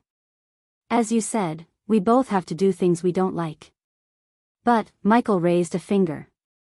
If any of your soldiers ever stepped a foot outside this ash field, you won't deal with Ghost. You will deal with the Dark Lord. The place darkened as Michael said. For the first time, a sliver of fear emerged in the old woman's eyes. And when I visit this place tomorrow, I don't want to see any more of your soldiers. As he finished his sentence, Mitchie turned around and walked away from the old woman. There was nothing for him to learn more from the old woman. After Michael left the castle, he noticed the Sky Hall soldiers standing in a line, blocking his path. But soon, the elf captain signaled the soldiers to clear the path for him. When Michael noticed the elf, his eyes burned with rage and killing lust. If Michael was a betting man, he would say the elf had learned what had happened to his precious men. Michael didn't say anything to antagonize the man. He didn't think it was worth it. This isn't over, the elf mumbled, just loud enough for Michael to hear him. You better hope so, said Michael before disappearing from their sight. This time, the soldiers confirmed their suspicions. He is using spells. The elf was speechless, but that didn't reduce his anger toward the human by any means. After leaving the castle, Michael returned to where he had left the wood elves behind. By the time Michael arrived, the wood elves had gathered around a pile of metal armor and weapons. The wood elves immediately dropped to their knees when they saw Michael. Even Taskin, who had previously lost his faith in his god, seemed completely turned to his old ways. They will leave this place tomorrow. This battle with them is over, but we have yet to win the war, said Michael. Vidora and the villages were waiting for Michael's return. Meanwhile, the wood elves bathed Vidora with everything Iag asked for. The Hydra sat on Michael's throne and asked for every fruit the wood elves had for themselves. The wood elven ladies particularly fell in love with the cute yet terrifying creature that accompanies their god. They spared no expense in showering the Hydra with love and reverence, especially after Iag gave her word that Michael would heal the wounded. The sun slowly descended on the horizon, painting the blue sky with its golden rays. Every tree and plant life in the forest radiated dazzling lights. Darkness brought the real beauty of Idnes. Vidora saw the forest light up as the entire forest seemed magical. Even Cain was in awe of the beauty. With the trees and plants being a natural light source, the wood elves did not need any torches to brighten their village. "What's taking him so long?" Sarba asked his siblings. He was worried. "If you ask me, I'd say he's exploring this world and collecting herbs and stuff. I saw how his eyes lit up when we first arrived in this world," said Iag. She was indeed right. Michael was collecting herbs and exploring the magical forest as they spoke. That's the reason for his lateness. "Look!" A child's shout broke Sarba's focus on Iag. Karat limped toward the wood platform's edge and saw Michael and Taskin's men. "They are back," Thilv's mother bounced up and down in joy like a child. Eventually, Vidora saw Michael land on the platform as the wood elves knelt down to show him their respect. He just casually waved at them, wordlessly ordering them to rise. Then, he came to the throne and sat beside them. "Something's wrong," Iag said, looking at the dark lines on his forehead. "What is it?" asked Sarba. "I made a deal with Skyhall," said Michael.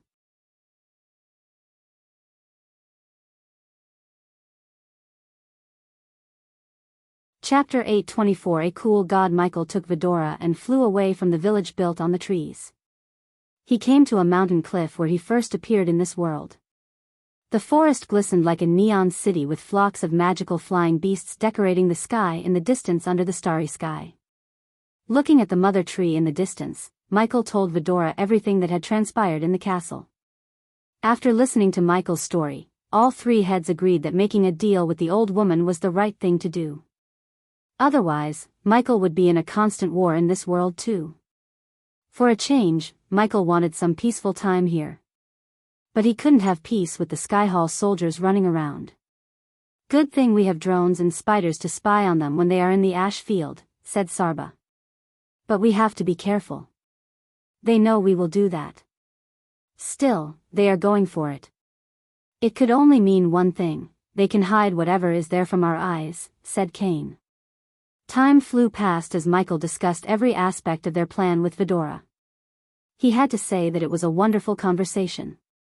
A while later, Michael tried to contact Gaia, but he couldn't connect to her. The system asked way too many badass points, which Michael outright rejected. Wherever Gaia was, he trusted her to handle herself well.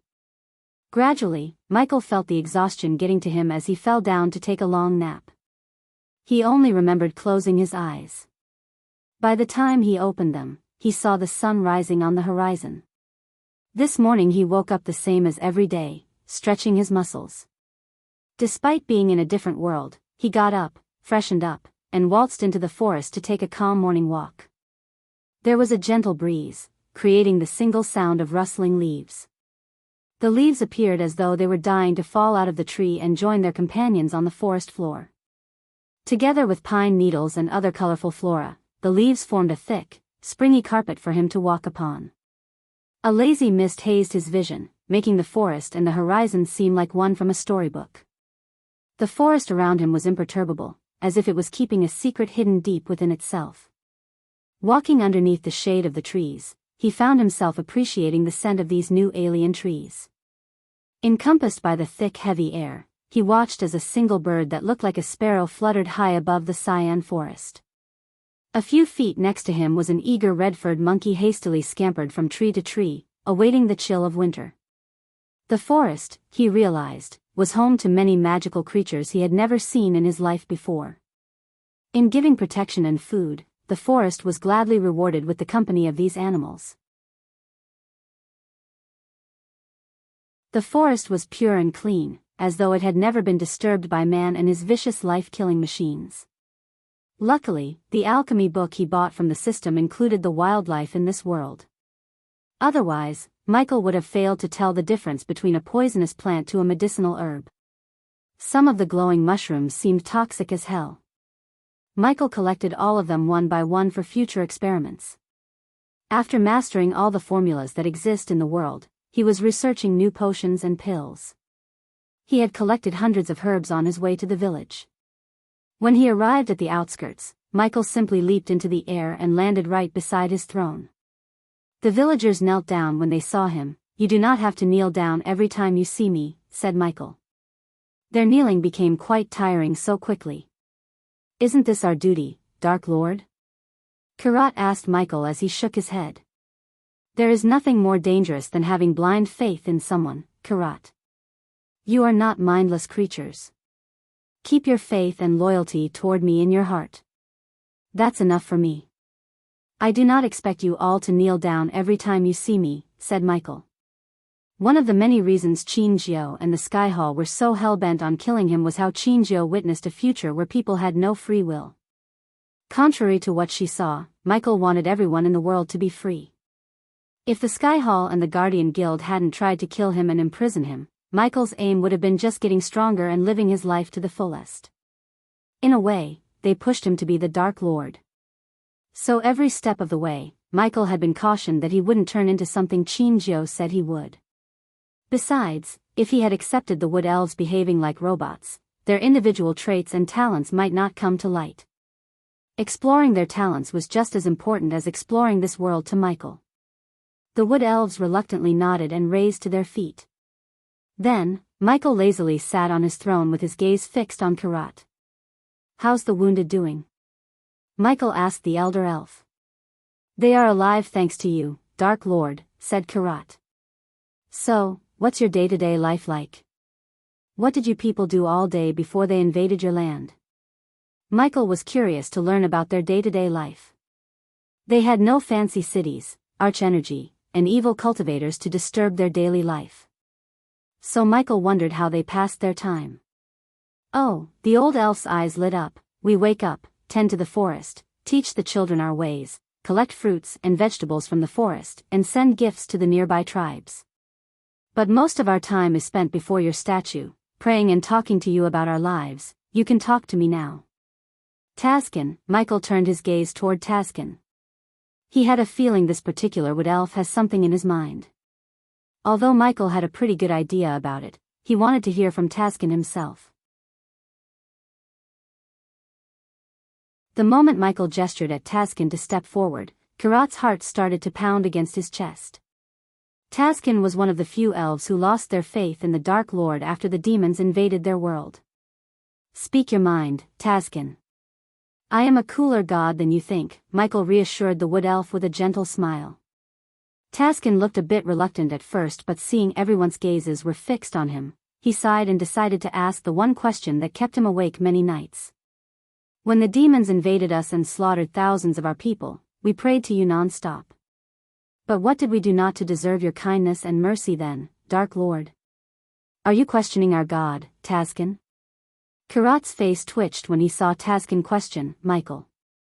But Michael shut him up with a wave of his hand. The wood elves who heard Taskin felt chill running down their spine. The Dark Lord, they learned from the notes, was not a cooler god, as he said. In stark contrast, he was a vengeful one. Philv trembled, but Michael calmed their nerves with a smile. "Do you see these scars, Taskin?" Michael asked Taskin, pointing at countless scars riddling his body. Taskin nodded. "I wasn't born with these scars, Taskin. Each of them has a story to it. You are very wrong if you think gods have no enemies." Karat's jaw dropped a bit when he heard the Dark Lord. "There are many worlds out there, each more powerful and dangerous than yours. I am at war with the demons you fought here, but what you've seen is not even a fraction of their power or what they could do," the wood elves behind Taskin gasped. "Let me simplify this. Out there, each of them could use what you call magic. Some of them are as powerful as I am at this point. When you were fighting your war, I was fighting my own. But if I have to fight two wars at the same time for my people, I will gladly do it." Michael's words brought tears to many eyes. The wood elf sobbed, feeling the radiance from his words. First, I have to prepare you for the future before us. Like it or not, this is just a temporary peace, and we will fight them in the future, and we will fight for you, Dark Lord. Thilv stepped forward and gave Michael her word. You have to. Not because I ask you to, but because if they win, the world we know will disappear forever, Michael warned them. The world he saw a glimpse of was still haunting his dreams. There was no doubt in Michael's mind higher powers were working against him. For instance, the one the past Dark Lord warned him about, the one who would get stronger if he slaughtered the beasts in the demon's grave. Another example would be Mugashuko and the one Dark Queen he serves. She was not only a threat to his universe but to multiple universes. Any one of them could be the reason for the future Chinjo witness. One thing was certain in Michael's mind, he was not responsible for that world she saw. Everything Tazkin and the Wood Elves thought about the Dark Lord changed in a blink of an eye. They never expected the almighty Dark Lord to have enemies who could challenge him. Nonetheless, their faith in the Dark Lord only increased after he explained why he hadn't answered their prayers, not the other way around. Now that I am here, I will give you something that will let you directly talk to me. You will be able to contact me whenever you want. This way, what happened wouldn't happen again, said Michael as the Wood Elves gasped in surprise. Did my words satisfy you, Tazkin? Michael asked the Wood Elf. To be honest, Michael saw great potential in Tazkin and Thilv. They could be his first subordinates in this magical world. But first, he needed to know their resolve and will to serve him. Please forgive me if I said anything wrong, Dark Lord. Tazkin lowered his head. Not at all. I like when my people speak their minds. In the future, if you want to ask or say anything, do not hold back. Even a god can learn much from mortals, said Michael. Tazkin and Thilv's eyes watered, seeing how down-to-earth their god was despite how powerful he was. As Thilv was standing with her watery eyes, Michael turned his gaze toward her.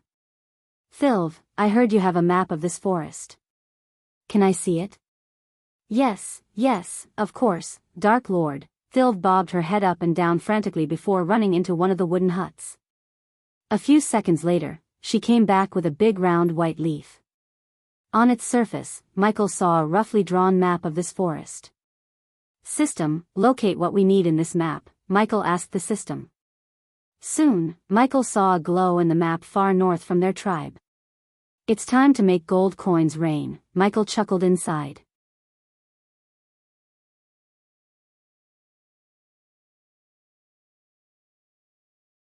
Chapter 825 Han Torum and the God of Light Eye. A few days ago, back on the Aur continent, Gaia was preparing to attend the auction organized by the Han Torum. This auction was not like a typical aqua auction. Instead, the Han Torum auction had only one weapon to sell. Only those who had the invitation could enter the premises.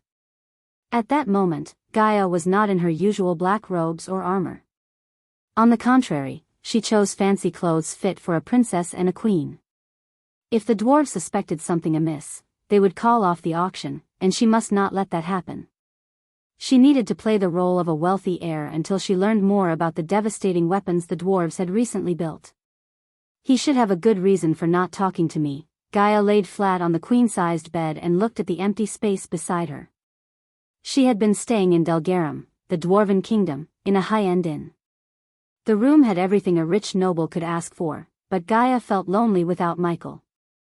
She preferred a cabin with him over a castle without him. Her loneliness grew every day that went without his voice. Rolling on the bed, she kept looking at the engagement ring on her finger. The curtains covering the windows added an orange glow to the morning light.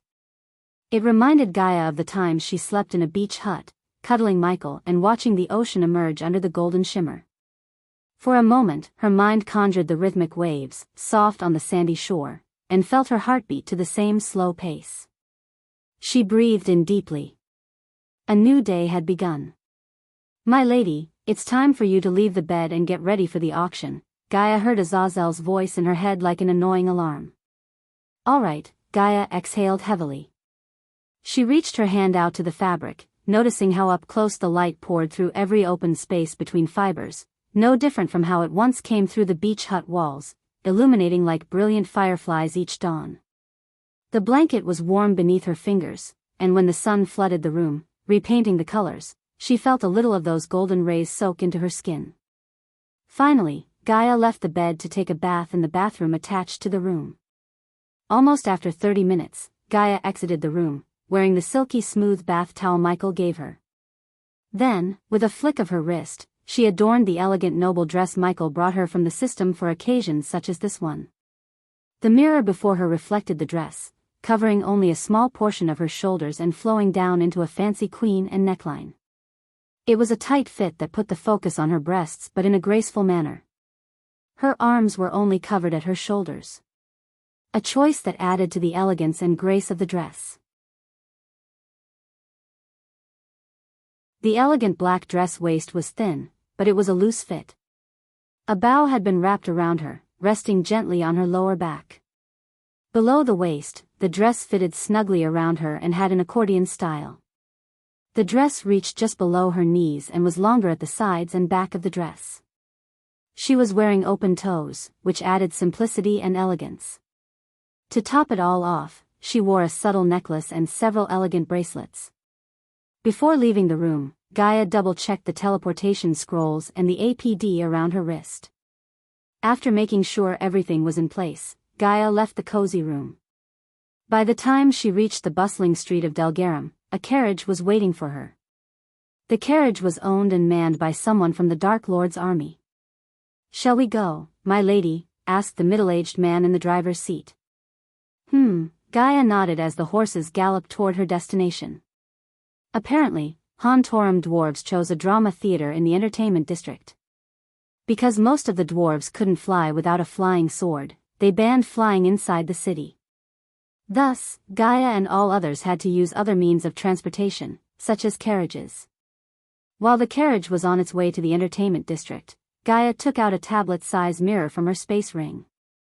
"Azazel, get me Sadie and Arya," Gaia said before casting a soundproof barrier around her. Soon, the dark mirror flickered as the faces of Arya and Sadie appeared in the mirror side by side. "My lady, Dark Queen," Sadie and Arya lowered their heads, bowing toward Gaia. "Arya, how was the recon?" asked Gaia. "As we expected, the place was crawling with Hontorum dwarves. You can recognize them with the big ruby rings on their fingers. I suspect the auction will happen under the theater. When I was there, I saw 2 dwarves guarding the stairs. They had some kind of contraption near them, like a lever," Arya reported to Gaia. "Did they suspect you?" Arya shook her head. "No. I had the advantage of blending with the crowd. What about humans? Normally I'd assume a tall human like you would stand out in a crowd full of dwarves. The entertainment district is surprisingly diverse, my lady.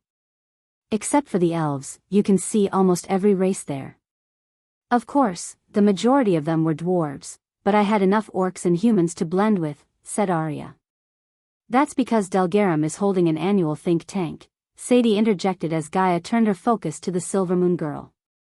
"You mean a gathering where all the races come to Delgarum to show their inventions?" Gaia asked as Sadie nodded. Gaia had heard about the think tank and even knew some of the Naga ministers who wanted to participate in this think tank.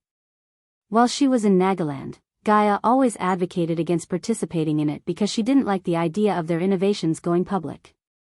Therefore, Gaia chose not to participate, just like the elves. But now that Zanali and her mother were in charge, that would soon change. "Rumor has it that the dwarves received some interesting blueprints this year," said Sadie. "Did you hear anything about the man who invented the Death Kiss crossbows? Whoever it is, they are extremely good at hiding their steps. My girls are working day and night on this, and they came up with nothing. But my lady, I suspect there is more about this than it meets the eye." "What do you mean?" "The same time you met the orcs and came across those crossbows, a guardian carriage had entered and left the kingdom in a hurry." A light bulb lit in Gaia's head. She had indeed seen a carriage with the Guardian Guild symbol painted on it when she was trailing Valmos. Initially, she suspected Noah to be in the kingdom. But Sadie's little birdies came up with nothing. Moreover, Sadie's spies in Pentown informed her that Noah was with his family at that time. So Gaia didn't pay much mind to the carriage. She had too many things on her plate to trail the carriages, as according to Sadie, there was more than one carriage. You think one of those carriages might have transported the inventor? We can't deny it, my lady. I am working on turning a guardian to the dark side. Once I am done, we might know more about him. Gaia noticed a strange glow in Sadie's eyes. It was like a tigress on her way to a hunt. Obviously, turning people to the dark side thrilled Sadie, and if she managed to turn a guardian to their side, it would be a huge help in the future. Buying guardians with gold coins used to be so easy when Noah was not the supreme guardian. After he took the helm, he launched an extensive investigation and fired all the corrupted guardians. Now finding a corrupt guardian was as rare as finding a gold coin on the street. Be careful. Don't fly too close to the sun. If you feel something is wrong, back off. Noah tends to give us surprises. I will, my lady, also, keep an eye on the Winston Manor. I have a strange feeling about that. As you wish, my lady, Sadie agreed with a nod as Gaia turned her gaze back to Arya. Arya, I want you to cover all the exits from the theater. I don't think we have enough coins to win the auction. So we have to trail whoever wins the auction and get our hands on the weapon. My people are already covering the exits as we speak, my lady. Unless they use teleportation scrolls, we can trail them the moment they step outside the theater, said Arya. Don't worry about teleportation. Eladir will take care of that. Eladir had already reached the theater, and engravings runes around the theater to prevent anyone from using teleportation scrolls. The runes would stay inactive until someone tries to use a scroll. Stopping someone from using a teleportation scroll was much easier than tracking them down after they had used one. Gaia left no stone unturned in this plan. Because failure was not an option. If those weapons had the capability to turn the tide of war, the Dark Army needed to have them on their side. After dismissing Arya and Sadie, Gaia contacted Azazel as he appeared in the mirror. My lady, Azazel bowed. Tell Saber to send one of his people to shadow Sadie. If the Guardians are digging a hole to trap her, I want her safe. Sadie was too valuable to lose. So Gaia wanted to keep her hidden and safe from the Guardians. If the Guardians found out she is working for the Dark Lord, their dreams of controlling the Silver Moon and building a web of spies would crumble to dust. Following Sadie's matter, Gaia had one more thing to deal with before turning her full focus on the Han-Torum dwarves. Have you heard from Motheryer? Asked Gaia. While Saber was in the Nether Realm, collecting rare herbs for Michael, Adelia was tasked to shadow the elves who cursed Christopher and imprisoned Claire's mother.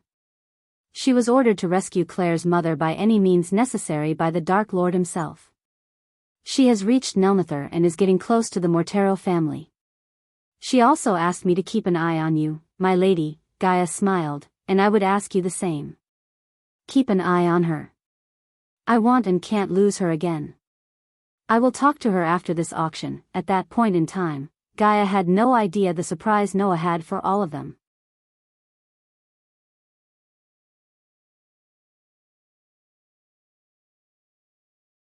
Chapter 8:26 Han-Torum and the God of Light 2. The entertainment district of Embercrest was filled with all sorts of people except the rich. Once again, the dwarves tend to care little about status among their own race. One could see a millionaire dwarf drink and sing in a pub with his buddies, who might very well be minors. It was very difficult for people to tell the difference between a rich dwarf and a poor dwarf. After a long smooth ride, Gaia's carriage reached the theater. From the outside, it looked rustic, beautiful, and cheerful. Clay bricks and carved pillars made up most of the building's outer structure. It was difficult to see through the curtained windows, but the liveliness from within could be felt outside.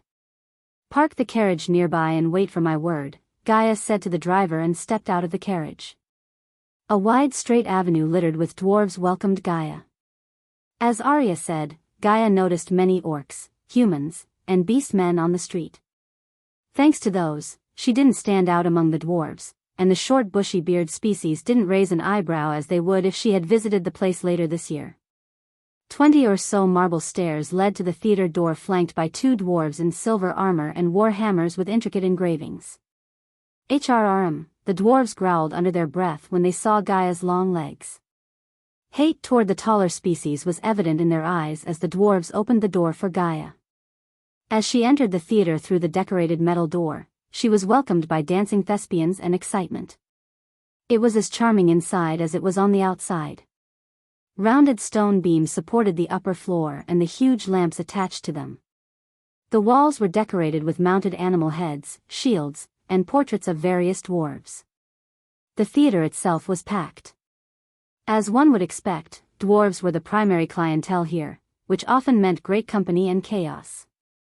Several long tables were occupied by beast men. Humans and a few orcs occupied the other, smaller tables who seemed to be enjoying themselves a lot, especially the dancers.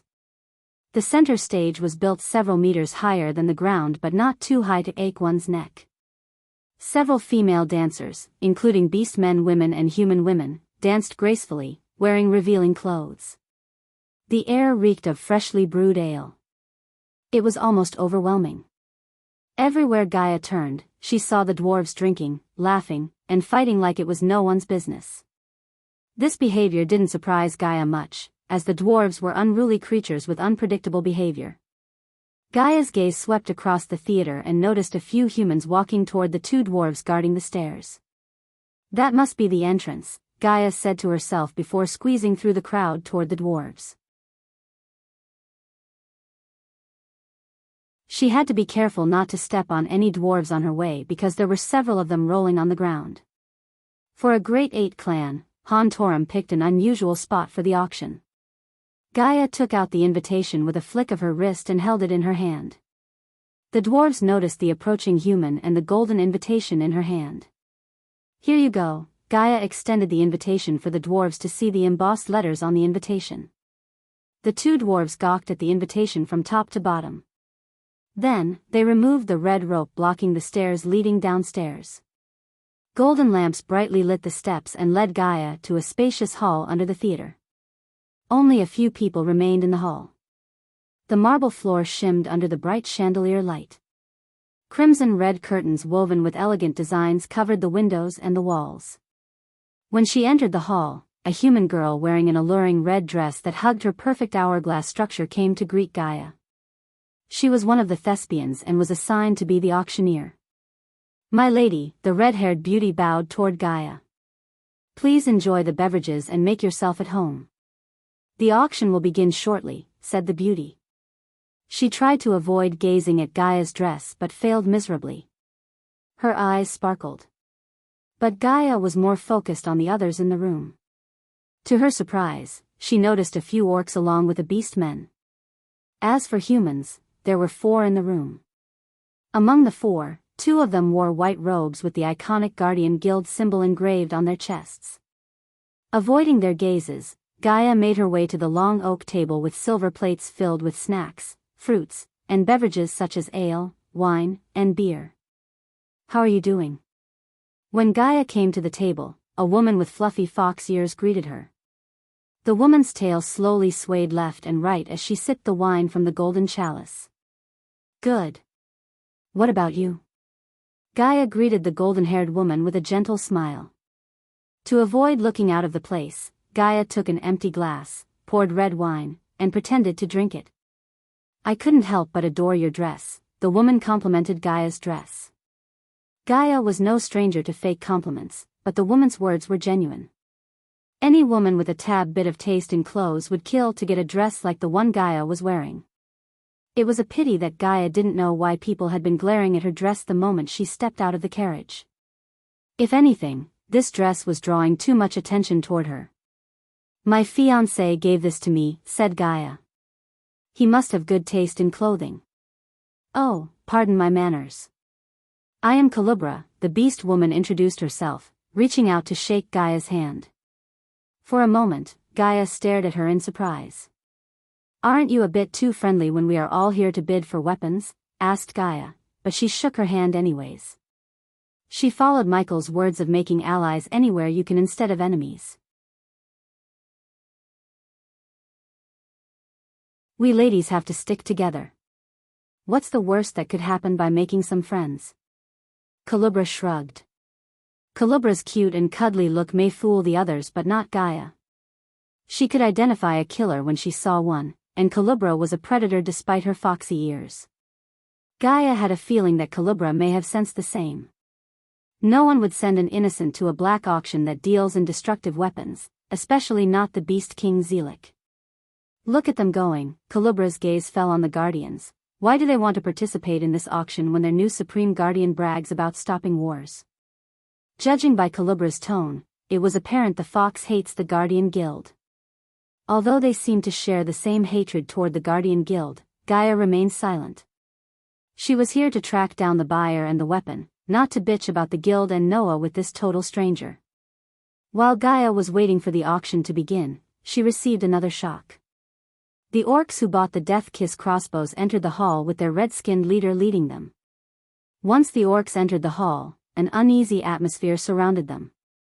Everyone, including the green orcs, tried not to make any direct eye contact with them. Luckily for Gaia, she changed her face using the mask. Otherwise, they might have recognized her and suspected something was amiss. None seemed to have any idea about these orcs. But whoever they were, they had deep pockets and connections to bid for the weapon and receive an extra invitation from Han Torum. Excuse me for a moment, Miss Kalubra. Gaia excused herself away from Kalubra and went to the corner. Azazel, are you getting this? The spider hidden in her hair crawled onto her shoulder and sent the feedback to Azazel, where he recorded everything. The same ones who bought the crossbows. It seems like we have new players, my lady, Azazel amused. The question is, where do they stand when it comes to the Dark Lord? Put their faces in a recording crystal and send them to the elf. He might have some idea, Gaia said to Azazel in a husky voice. Even after Michael had revealed himself as the Dark Lord, the business relationship between him and Lord Information remained untethered. The elf preferred gold coins and favors more than anything. As long as he got paid, Lord Information gave no shit about where the coins came from. The only problem, however, was accessing the elf. After Noah took the mantle, he put surveillance on almost every information broker in the world, and Lord Information was on top of that list. Luckily, Michael had built drones and spiders that could connect Lord Information to Azazel. We will find out soon enough, ladies and gentlemen, Gaia heard the hostess' voice after a few clinking sounds. The hostess stood in the center with a wine glass raised above her eye line. Everyone turned their focus on the hostess as red sofas materialized around her one by one. The door Gaia came through closed from the outside, trapping them inside. Please take your seats. The auction will begin now, the hostess gestured at the sofas as everyone plunged into the comfy cushion. Kalubra and Gaia went to the center and sat beside each other, facing the red orcs. After everyone comfortably took their seats, the chandelier above them brightened. Gaia recorded everything around her with the spider while waiting for the Han Torum dwarves to appear. At the moment, there were no dwarves in the room. That soon changed when the hall they were in split open, revealing an underground passage. The cushions trembled as a platform moved upwards, carrying the dwarves and their new contraption, a cow-sized weapon with a conical body. Its metal body was painted with gold and engraved with intricate designs. At first sight, it did not look like a weapon to anyone but a saxophone. Of course, the natives of this world didn't know what a saxophone looked like. Is that the weapon? Gaia asked herself. Unlike Kalubra, Gaia didn't seem disappointed. She knew better than to judge a weapon by its look. The Guardians and the Red Orcs wouldn't be here if the weapon was not powerful enough to cause mass destruction.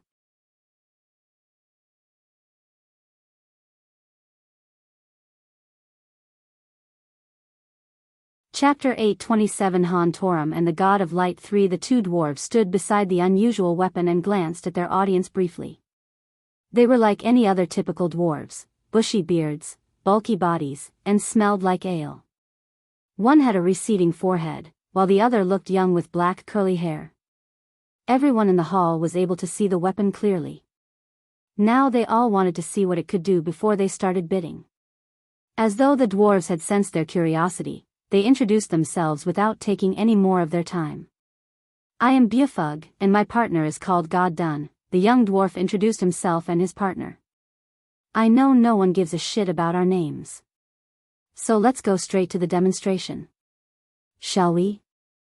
Beofug's gaze swept across the hall. Their names seemed fake to Gaia. No one in their right mind would give their real names when they were supposedly auctioning a mass destruction weapon. However, the dwarves were right. She didn't give two shits about their names. All she needed was to see what this weapon before her was capable of. Before we do that, we should tell them that this is only the prototype of the real beast, said God Done, the old dwarf. What do you mean a prototype? The red orc growled. Means we don't want any of you to pull a damn surprise on us. Make no mistake. The real beast is 100 times more powerful than this one. So wait till after the demonstration, said God Done. He wasn't afraid of the big brute orc despite the fact the orc could kill him with a single punch. The cultivation power between them was huge. God Done, the dwarf, was at the core formation level, while the orc was at the fusion stage. Nonetheless, the orc remained seated without resorting to violence. Just like everyone else, they wanted to see what the prototype was capable of. Once you see the demonstration and finish bidding, we will take you to the real thing in a more secured area. Gaia's plans slightly changed after hearing about the dwarves. Initially, she thought the dwarves would bring the weapon to the auction. Now, the dwarves took a turn and only brought the prototype. Because of this change, she had to follow the dwarves and the one who won the auction to the real weapon and steal it from the dwarves. She hoped either the human couple or Calibra would win against the guardians and the orcs. Among all of them, they looked least threatening with their core strengthening cultivation level. To start the demonstration, we need a volunteer, said God Done. Luckily, we do have, not one. Beofug raised a finger, not two, he raised another finger. One by one, he raised all of his fingers, but 5 lucky volunteers. God Done clapped his hands as the door on the other side of the hall slowly creaked open, revealing a group of people bound by their legs with iron chains. The group was surprisingly diverse. They had 1 orc, 3 humans, and a beast men who had the body of a bear and the face of a man. Move your asses, the 2 dwarves behind them poked the human with his battle axe, pushing into the hall. Calibra raised her brows in shock. Not because she saw one of her kind but because everyone in the group was at the core strengthening stage. The iron chains tied around their legs and arms didn't seem magically enhanced with runes. Rather, they looked ordinary. Which led them to question why they were not trying to get out of their chains. The 2 dwarves led them into the hall and made them stand facing the wide end of the conical weapon. There was at least 7 meters distance between the group and the weapon. Whatever they did, they sure didn't earn the dwarves' empathy. The human tried to tell the other something but couldn't speak through the cloth tied around his mouth. Everyone in the group had their mouths shut by a piece of cloth. Now pieces of shits, listen to me and do exactly what I tell you to do. Try something funny, and you know what will happen to your precious loved ones, Beofug threatened the group in his gruff dwarven voice. The hatred in Beofug's eyes burned brightly like a campfire in pitch-black night. It made Gaia wonder what the group really did to piss the dwarves this much. But whatever they did, it was not her job to find out and rescue them. The guardians were literally sitting there and watching this happen. Even if Michael was there instead of Gaia, he wouldn't have raised a finger when the guardian who was supposed to do something was standing there doing nothing. Meanwhile, God Done walked back to the weapon and fiddled with the knob attached to the side of the weapon. Everyone was so focused on what the weapon could do that they barely gave a shit about the group facing the weapon head-on. Cast your most powerful defense spells when we take away the piece of cloth. Do you understand? Beofug asked as the 2 dwarves standing behind the group gave everyone a stern kick to their knees to bring them down to match their height. Even after they brought everyone down, the orc was still taller than the dwarves, which garnered some laughter among the participants. Gaia glanced at the red orc and his group to see if they would react to dwarves beating one of their own. But no, the orcs didn't even flinch an eye. It didn't surprise Gaia after she noticed the expressionless faces of the guardians. Eventually, the dwarves removed the clothes and let them get back to their feet. The dwarves waited with their battle hammers clenched tight just in case. Then, Bufug threatened them once again. Remember the faces of your loved ones and cast the strongest defense spell on your arsenal, said Bufug. Everyone in the group felt reluctant and afraid to cast the spell, but eventually, they broke under the dwarf's murderous gaze. Then, they all cast their defense spell one by one. Starfire Rain, one of the humans, cast the spell as countless glistening stars appeared around him, forming a bright barrier. Static Flare, suddenly, a crimson-red light flashed across the hall when the beastmen cast the spell. The temperature in the room rose by a couple of degrees. As the spell's name suggested, a barrier made of red rays appeared around the beastman. Deflection Flash, Repose Barrier. A few moments later, everyone had a shield around them. The others, including Gaia, couldn't help looking at the scene curiously. The two dwarves who stood behind the group quickly ran toward Bufug and joined their fellow dwarves. In Gaia's eyes, the two dwarves seemed terrified. She could see the fear creeping down their spines through their eyes. The dwarves had witnessed the weapon's power before. She was certain of it. Get ready to be surprised, God done, the old dwarf snickered as he brushed the weapon like he was caring for his own horse. Then, he pushed the knob inwards as the weapon purred. Gaia expected a fiery steel ball to shoot out of the weapon as it happened with the Death Kiss crossbows. On the contrary, nothing happened. The orcs growled, thinking the dwarves had fooled them. But suddenly, the orc behind the glistening shield roared in utter pain. Gaia was taken aback by the sheer volume of his cry. The big orc screamed like he was going through. Soon, all the others joined the orc in his cry. Blood seeped through their eyes, ears, and nostrils as they collapsed down. Gaia noticed the sound of their cries getting louder as God done turned the knob. What is happening? Kalubra whispered to Gaia. No idea, Gaia shrugged. Their cries of agony lasted an entire minute until the orc gasped for air. Then, his big body hit the ground with a heavy thud. One by one, the entire group lost their breath and hit the ground with a sickening thud. Eerie silence swept across the hall. Even after they died, blood slowly drizzled out of every pore in their body. To this moment, Gaia had no idea how they died. This is unacceptable. How do we know they were not poisoned? The two other humans, besides the guardians, rose from his chair as though it was on fire and questioned the dwarves. Everyone had the same question in their minds. Why don't you stand there and get your answer? God done chuckled as though the human's question amused him. The golden-haired man's face turned red. He expected an answer with a more respectful tone, except he expected that from the wrong person. Dwarves were known for many things, but respectful was not one of them. Although Gaia didn't think the dwarves used some kind of underhanded tactics to kill them, she did want to see more. By more, she wanted someone else to get killed by the weapon.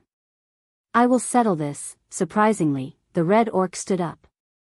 As soon as the humans saw the big, bad, and brute orc stand up, his mouth shut down instantly.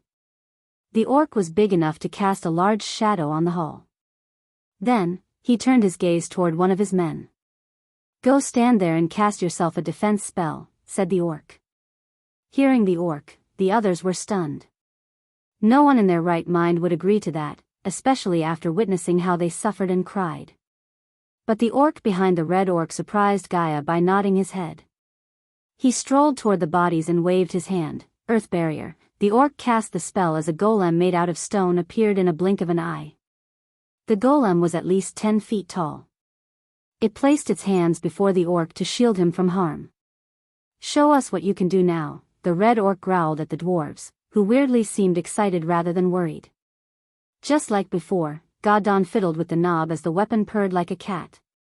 This time, the weapon vibrated for a few moments. Everyone's gazes were fixed on the golem and the orc. To their shock, the stone golem cracked. Before they could realize what had just happened, the stone golem shattered into pieces as the orc started to roar in pain. Unlike the core-strengthening stage people that died a few seconds ago, the orc was a soul refiner. Yet, the result was the same. The orc cried, collapsed to the ground, squirmed like a fish out of water, and suddenly, his cries stopped. However, the time it took the weapon to kill the orc was longer than before.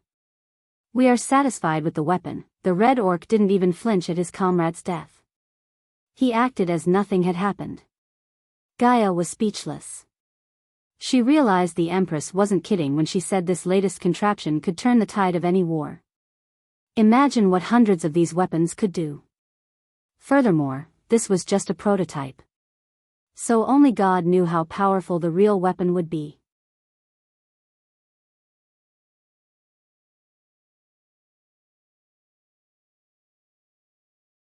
Chapter 8:28 Noah is here. After witnessing the strange yet mind-blowing power of the weapon, the dwarves began the auction. The dwarves started the auction with the insane price of 20 billion gold coins. But none bat an eye at the price. Instead, the orcs raised the bid by 5 billion. Gaia was mind-blown to see how rich these orcs were. She was more curious about the orcs than before. But when she thought about what the weapon could do in a real battlefield, the price seemed fair, or if not cheap. Even though Gaia had not more than 100,000 gold coins in her space ring, she raised the bid by another 5 billion just to participate in the auction. She knew the final bid would easily go to 100 billion gold coins. That kind of coin was not easy to get. Somehow, Gaia doubted a single individual could have such wealth. Even the Dark Lord Michael himself struggled to reach 1 billion gold coins in wealth. Of course, he would have easily reached that point if Noah hadn't banned the majestic alchemy chains and Hades. 30 billion, Calibra raised her hand and raised the bid casually. 50 billion, the red orc almost immediately raised the bid after Calibra. The guardians remained silent, surprisingly. To this moment, they didn't open their mouths once.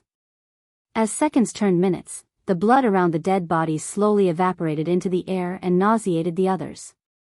"Clean that up," Goddun ordered the two dwarves behind him. The two short dwarves nodded as they ran toward the bodies while Bufug and Goddun continued the auction.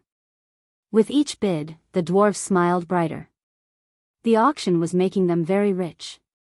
Gaia doubted the Empress didn't send anyone to buy the weapon for herself.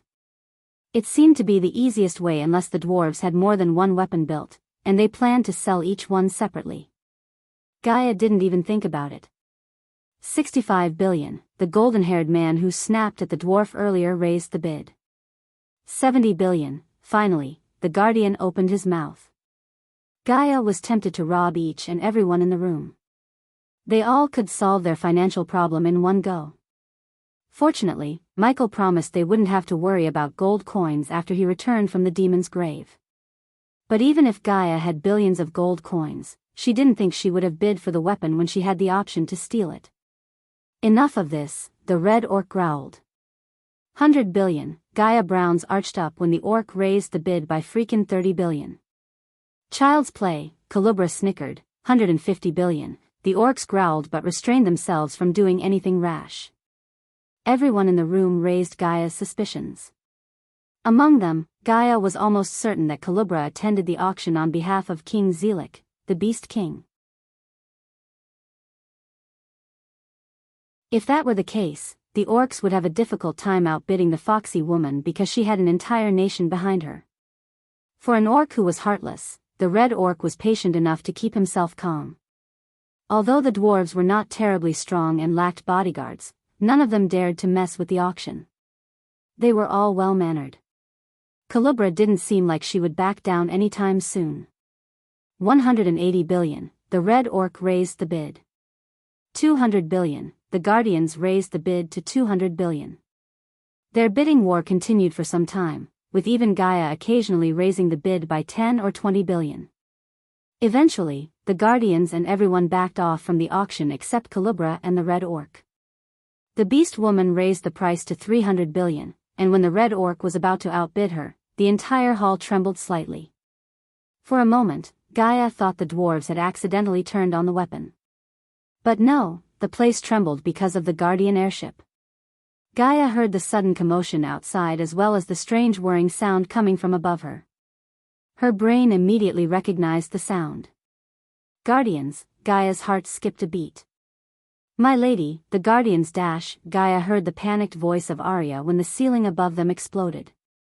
Before anyone could react, several people clad in silver armor roped down through the hole in the ceiling. The explosion sent Gaia and the others stumbling away. Ceiling crumbled down as the silver-armored soldiers landed on the hull. Everyone was caught off guard. "Don't move," one of the silver-armored soldiers shouted. "Grgh," Gaia growled as she picked herself up. Kalubra stood up, grabbing the wall for her support. Once the dwarves realized what just happened, Goddun tried to reach for the weapon. However, a silver-armored soldier dashed at the dwarf, grabbed him by the dwarf's collar, and threw him aside to the other end of the hall. "Bastard!" Bufug unsheathed his dagger and tried to cut open the soldier who threw away his partner. Rage blinded Bufug, preventing him from seeing the power gap between them. Each silver-armored soldier was at the soul-refining stage. Only the red orc was powerful enough to fight them beside Gaia. But she tried to formulate a plan to escape the auction with the weapon. Boom! The silver-armored soldier went flying onto the wall. Finally, the red orc walked out from the cloud of dust and threw away the soldier like he was nothing. With the orc's size and strength, the silver-armored soldiers stood no chance. At least that's what would have happened if the silver-armored soldiers were alone. Arg! The red orc roared. His shout alone had enough power to destroy the furniture and push everyone back. Bufug wasted no time as he rushed to the weapon. When the dwarf reached the weapon, Gaia thought he would use that to kill the silver-armored soldiers. However, she was surprised when the dwarf opened up the way they initially came from by pushing a button hidden on the floor. The floor was just a few seconds away from opening and letting the dwarf run away with the weapon. Poor dwarf didn't expect a light beam to strike him from above and throw him off balance. Gaia sensed a powerful being near her, and it wasn't the red orc who was just a few inches away from ripping off a silver-armored soldier's head. Another beam of pure white light struck the ground beside the red orc. The force knocked back the orc, saving the silver-armored soldier. Then, another figure slowly descended to the hall through the hole they blasted, covered in dazzling bright light. Gaia's heart pounded against her chest when she saw Noah Winston. As usual, he wore pure white robes, and his raven black hair fluttered in the wind.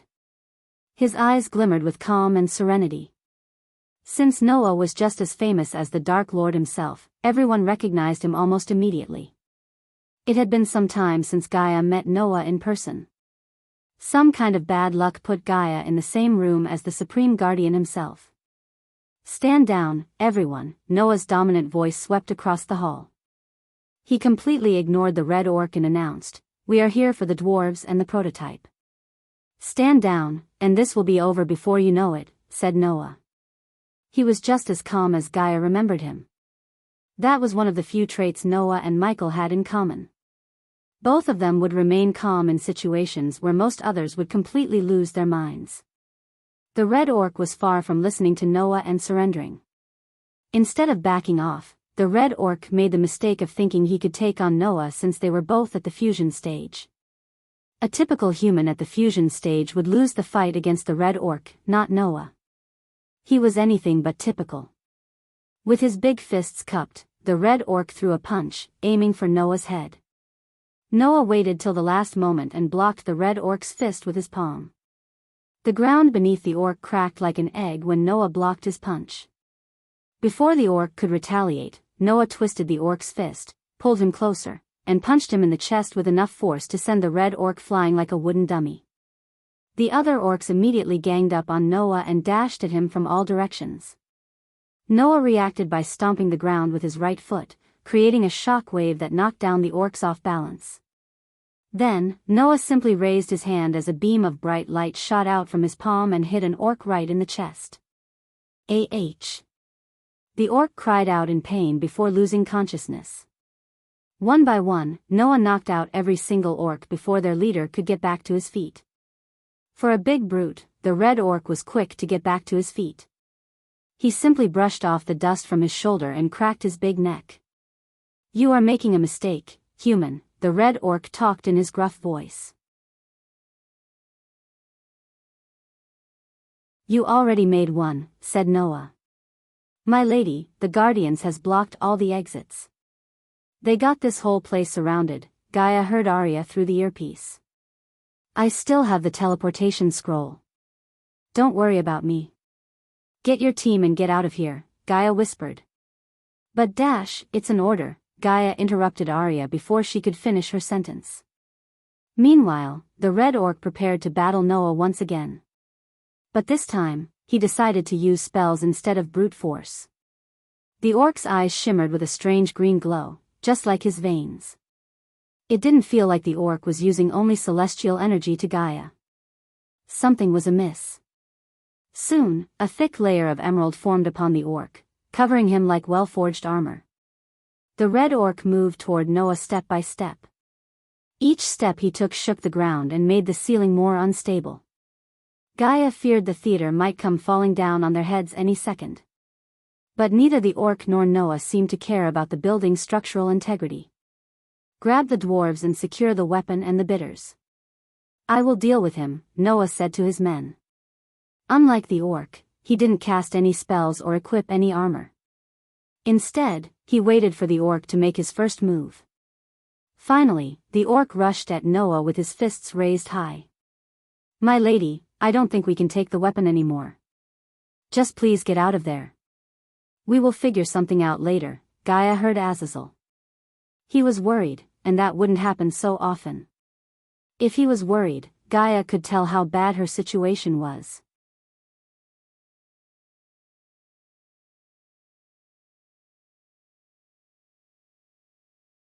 Chapter 829 The Power of Locking Out Cultivation. The Red Orc punched into his fist while cracking his neck. He was ready to give Noah a beatdown to death. Facing the big brute orc, Noah remained calm. He didn't even cast a spell. Instead, Noah waited for the Red Orc to arrive to him. We are leaving, the golden-haired man tried to leave the hall, only to get halted by the silver-armored guardians. These soldiers surrounded everyone to interrogate them later. It would only take a second for Gaia to use the teleportation scroll to escape. However, he couldn't leave the place without finding the real weapon. Kidnapping the two dwarves seemed to be the only option at that moment. Except, the dwarves were already under the control of the silver-armored guardians. Gaia dared not to reveal her identity when Noah was right there in the room with her. Gaia waited for the right moment to strike. Meanwhile, the Red Orc almost reached Noah. When they had just a meter distance between them, the orc dashed at Noah with his fist aimed at Noah's head. Noah just moved his body to the side without moving his feet. The orc's fist brushed past his face, barely missing his nose by an inch. Then, Noah grabbed the orc's wrist, placed his hand on the orc's chest and boom, a bright beam of light shot out from Noah's palm, sending the orc flying yet again. This time, the orc crashed onto the wall, creating an orc-sized hole in it. Fumes radiated from the orc's chest as Noah's palm got imprinted on his chest. After the orc hit the wall, the entire hall trembled. Stay down, Noah's voice swept across the hall. The Red Orc did the exact opposite of what just Noah said and got back to his feet. He clubbed his own chest like a pissed-off gorilla before running toward Noah with his eyes burning in rage and violence. Keeping his focus on the orc, Noah kicked a piece of stone crumbed down from the ceiling toward the orc. It was heavy as hell, and if a commoner tried to kick it, every bone in their feet would just snap like a twig. But when Noah kicked it, the stone piece flew like a football and hit the orc right in the head before the orc could defend himself. The orc was stunned for a few moments. Utilizing this opportunity, Noah dashed at the orc, leaped into the air, and kicked the orc with his knees. Arg, the orc growled, stumbling backward. Noah hovered in the air and fired a strong beam of light that knocked down the orc to the ground. On the ground, the Red Orc struggled and growled in pain. Then, Noah landed straight down on the orc's chest, breaking a couple of the orc's ribs in the process. Although Noah and the orc were at the fusion stage, Noah was far stronger than the orc. He was a god, after all. Compared to Michael, Noah had a different path to godhood and possessed different powers. Still, as a god of light, the light beam coming through the hole above them strengthened Noah. Plus, Noah spent a nice chunk of his time honing his battle prowess. Noah stomped the orc with his knee, making the orc cough out blood. He punched the orc repeatedly until the orc's body radiated a glow from within. Suddenly, an explosion went off around the orc. The hall trembled once again as Gaia grabbed the pillar beside her to steady herself. Then, she noticed Noah crashing onto the rubble nearby. The red orc jumped back to his feet. To her surprise, the orc was on fire. He was literally on fire. However, the fire did not hurt the orc. Rather, the crimson red draped on the orc's skin like another set of armor. Before Noah could get back to his feet, the orc readied his hand, sending a stream of scorching hot flames. The curtains around them immediately caught on fire. Soon, the fire spread like wildfire, engulfing everything around them. On the other hand, a wall of ice appeared in front of Noah and protected him from the orc's fire. Ice and fire collided, creating a misty vapor around them. Coupled with the smoke, the mist made it impossible to see a thing in the room. Luckily, it worked in Gaia's favor. She closed her eyes, spreading her senses around. There they are, Gaia located the two dwarves. She sneaked toward the dwarves while Noah was occupied with the orc. "You want the dwarves?" Gaia's heart skipped a beat when she heard the orc's gruffy voice. She thought the orc was talking to her. But luckily, these words were meant for Noah. She hastened her steps, only to see another orc stumbling toward the two dwarves under the silver-armored soldier's hold. For some reason, her instincts screamed at her. Her legs moved without her control and leaped backward, putting some distance between herself and the dwarves. When she leaped away, she heard another explosion. Something splashed onto her face as she touched the drop of liquid trickling down her cheek. Blood. Gaia saw drops of blood on her hand. Gaia heard another scream that sounded as loud as a banshee's cry. It sounded like the human woman accompanied the golden-haired man. The oar who approached the dwarves, the explosion and the scream followed by it made Gaia question what just had happened. "They are gone," the orc laughed like a devil. As soon as Noah heard the words, the wall of ice before him shattered. The icy shards flew in every direction, impaling wherever they came into contact. Then, a powerful gust of wind shot out of Noah, clearing the mist around them as well as swaying the flame until Noah reached the orc. Killing intent skyrocketed from Noah, seeing the bits of pieces of the dwarves and the silver-armored soldiers. Even the well-forged armor was broken into pieces by the orc, who self-exploded, killing the two dwarves.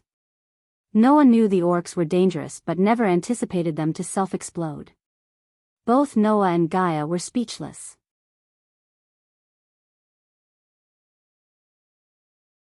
But for now, Noah had to put an end to the red orc before more and more people died. Since the dwarves exploded along with the orc, Gaia had to change her plans. The two dwarves were the only ones who could have led her to the real weapon. So she turned her focus to the weapon itself. If she could transport it to the dark ocean somehow, she could ask Michael's help in tracking down or building a new one altogether. But stealing the weapons under the Guardian warship and Noah was not a small feat. One by one, the orcs who got knocked out by Noah stood up. Their eyes glimmered with the same emerald green glow she saw in the red orc's body. One of the orcs rushed to the weapon. After the explosion went near it, the weapon was covered in blood and looked a bit dented. The orc turned the weapon, focusing its mouth on Noah. He was ready to use the weapon to kill Noah. The plan was indeed a good one. Unfortunately, Noah couldn't be killed with typical mortal weapons, according to Michael. The red orc quickly tried to cast a spell and dash out of the weapon's range. Yet he failed as a white sword came out of nowhere and impaled him through his chest. "Arg!" the orc groaned. After the sword stabbed him, the fire around the orc vanished into thin air. A sudden explosion of energy sent everything and everyone flying. Even Gaia collided against the wall and felt weak just for a brief moment. Even though she had enough strength to get back to her feet, she chose to lie on the ground as everyone else had been groaning and rolling on the ground. They looked worse. Calubra, who was behind a broken table, looked pale, groaning in pain and trying to get back to her feet. At that moment, when Gaia thought Noah was about to finish the red orc, he did something unimaginable. Noah raised his hand and fired a bright beam of light at the weapon itself. Boom! Gaia almost shouted as the weapon exploded into bits and pieces. The orc who stood behind crashed onto the wall behind him and hit the ground unconscious. "What did you do?" the red orc gasped. He couldn't believe Noah had just destroyed the weapon. Everyone, including Gaia, thought Noah was here to bring the weapon to the guild along with the dwarves. They were proven wrong by Noah. The red orc's eyes widened in complete shock. He wanted to kill Noah more than anything. One could see the rage and killing lust in his eyes. "Grh," the orc growled when Noah twisted the sword's hilt in the orc's chest. "You are coming with me, Saravar," said Noah. The orc struggled to raise his hands as Gaia noticed a strange glow on the center of Noah's forehead. Soon, he cupped the orc's head as a beam of light shot out of Noah's forehead and penetrated the orc's head. This scene reminded Gaia of the time they were in the fire realm. Then, Noah used something similar to lock someone's cultivation. She was lucky enough to see that again. Saravar's fusion stage cultivation slowly declined to the point, in a few moments, he became a commoner. He was not even an arch-sensing stage cultivation at that moment. Instead, he was like someone in the southern continent, void of any arch-energy in his body. The threat Noah posed for them was the realm. Just like Michael had the power to snuff out someone's soul and absorb it, Noah possessed the power to lock someone's cultivation completely. Gaia's neck hair stood up, seeing the orc mumble like a crazy person.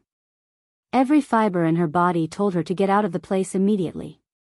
After all, she had no reason to stick around. The dwarves were dead, and the prototype was in bits and pieces. So if she wasted any more time in the same room with Noah, the Supreme Guardian, she would be in deep trouble. The last thing Gaia wanted from Michael was to devise a plan to infiltrate the Guardians and rescue her. Without a second thought, Gaia took out the teleportation scroll and used it. Noah suddenly turned his gaze toward the place where Gaia was and sensed the space being distorted. Yet the person who used the teleportation scroll was no longer there. Who was that? Noah heard Andreas' voice in his head. "We will know soon enough," said Noah.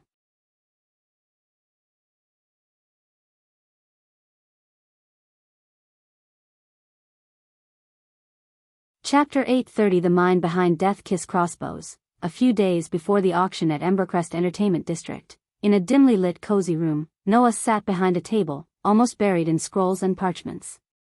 Most of them thought being a Supreme Guardian was just hanging around and barking orders. However, the real deal was way different. Noah spent most of his time rummaging through ancient texts, parchments, and scrolls to find out more about the gods and the god-killing weapons.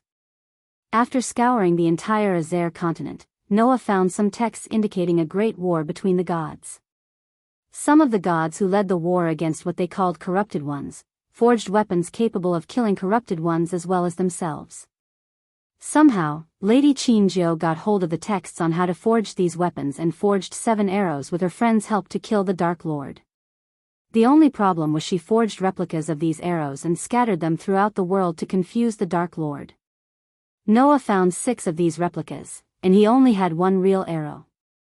He was neck-deep in searching for these arrows until his mother, Diana, ordered him to return home and attend Catherine's baby shower. If that wasn't enough, Noah received disturbing reports that Hontorum dwarves had built a weapon capable enough to cause mass destruction. So now, Noah had to attend the baby shower, search for the arrows and deal with the dwarves. Noah, the door slowly creaked open, revealing Alicia's perfect slender figure. She gracefully strolled into the room with an alluring smile. "What is it?" Noah raised his head and was stunned by the beauty of his wife. She looked angelic in the cable light, making his heartbeat rise. As much as Noah liked to focus on the ancient texts, his wife looked too beautiful for him to ignore. He stood up from his chair and stepped closer to her. "Is it me or you look gorgeous today?" asked Noah as he slowly wrapped his arm around Alicia's slender waist. "I think you're being extra cheesy right now," Alicia chuckled but didn't wiggle herself out of his hold. Instead, she moved closer. They could feel each other's warm breath. Their noses brushed together as Alicia's cheeks slowly turned rosy red. "Hammond is waiting for you downstairs. You should meet him," said Alicia. "Did you have any problem rescuing him?" asked Noah.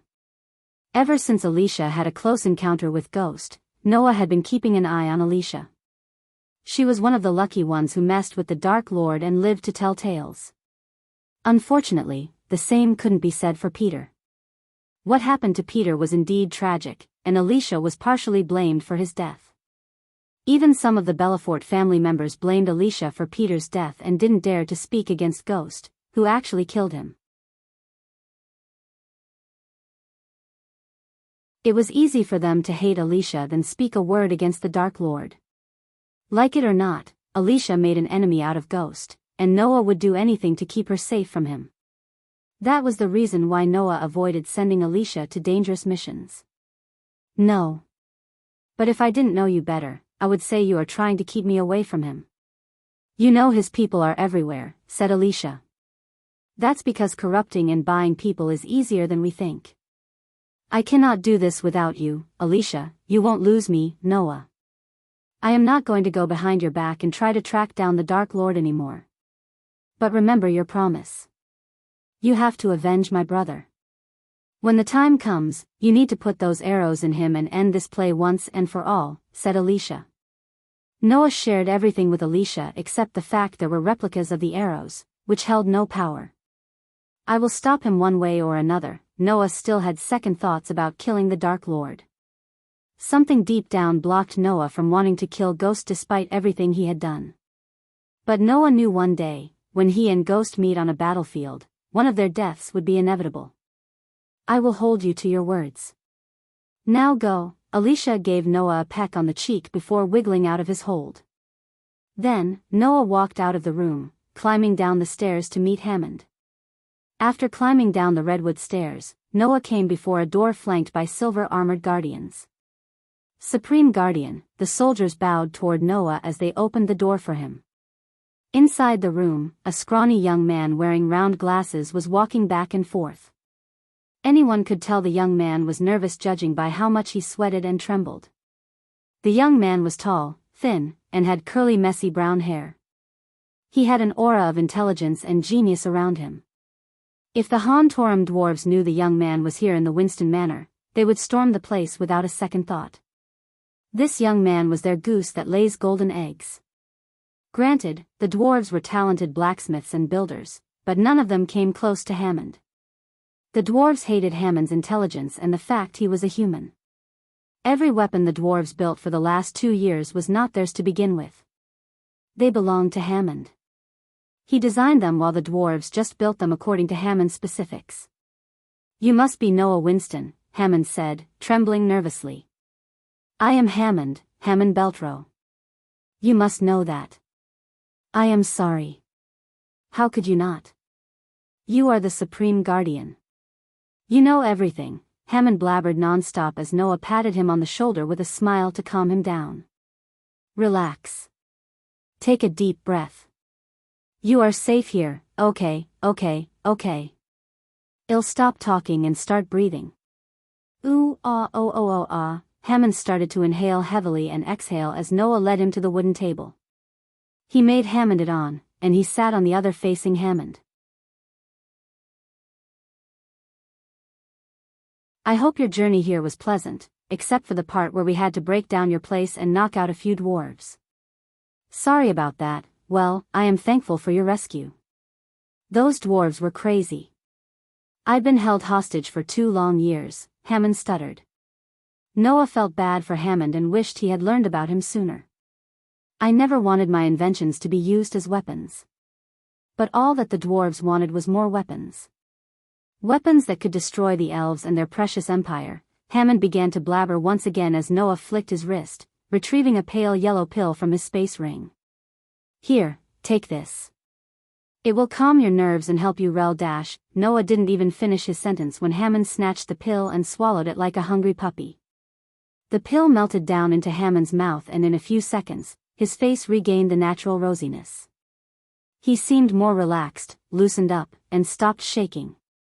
What can you tell me about this new weapon the dwarves have been bragging about? Noah asked Hammond. It is not a weapon, Hammond raised his voice. He genuinely seemed angry and upset that Noah thought his invention was a weapon. I am sorry, it is okay, Noah calmed him down. Tell me more about it so I can stop the dwarves before they auction your invention to the highest bidder. That cannot happen. You have to stop it. You must stop it. Noah was surprised that Hammond had started to sweat and tremble again, regardless of the pill he just took. It meant one thing: Hammond was so close to having either a heart attack or a panic attack. Therefore, Noah had to give him another pill to calm his nerves. Just like before, Hammond devoured the second pill in a blink of an eye. My inventions are not weapons. They are meant to help people who cannot use fancy-mancy magic stuff. Do you know how hard it is for us, those who cannot cultivate to higher stages, to get simple tasks done? Hammond questioned Noah. Gods played a cruel trick on Hammond's life by giving him over-the-top intelligence to build almost anything and taking away his ability to cultivate. He was just at the arch-sensing stage 5, and there was no possibility for Hammond to level up. The only good thing that happened in Hammond's life was he ended up in the Empress' many orphanages throughout her empire. He grew up with elves and other orphan humans. It was in the orphanage where Hammond learned to build, design, and nurture his talents. Once he reached the age of 13, Hammond built simple devices for the Empress army and earned enough coins to travel the world as he had always dreamed of. At that time, no one fully realized Hammond's talents. I built everything to help people, not harm them, Hammond stuttered. I understand. A sword can be used to cut weeds and heads. It depends on who holds it. I have no doubt you didn't want to harm anyone. But those dwarves, they are organizing a backside auction to sell your latest invention to the highest bidder. Hammond sighed heavily. It was meant to send messages across kingdoms and even continents using energy waves. At least, that's what I designed it for initially until the dwarves forced me to make some terrible changes. You know the dwarves see destruction in everything. They are consumed by their hatred toward the elves. As much as I'd like to hear more about your invention, I want to know more about what kind of changes you made and what it could do. Hammond hesitated for a moment. He opened and closed his mouth. You have to tell me. We still have time to fix this, Noah reassured Hammond. And when Hammond looked like he was about to give Noah a lecture on the intricacy of his invention and all the scholarly stuff, Noah rephrased his words. Use simple terms, okay? I am not a brainiac like you. How do I put this simply? Hammond rubbed his chin, simplifying everything in his mind so Noah could understand. After a brief moment of pondering, Hammond finally constructed his sentence. The device I built, it could destroy anyone's organs inside if they were exposed to the energy waves long enough. No defense spell or runes will save you. These energy waves will ignore everything and melt your organs inside.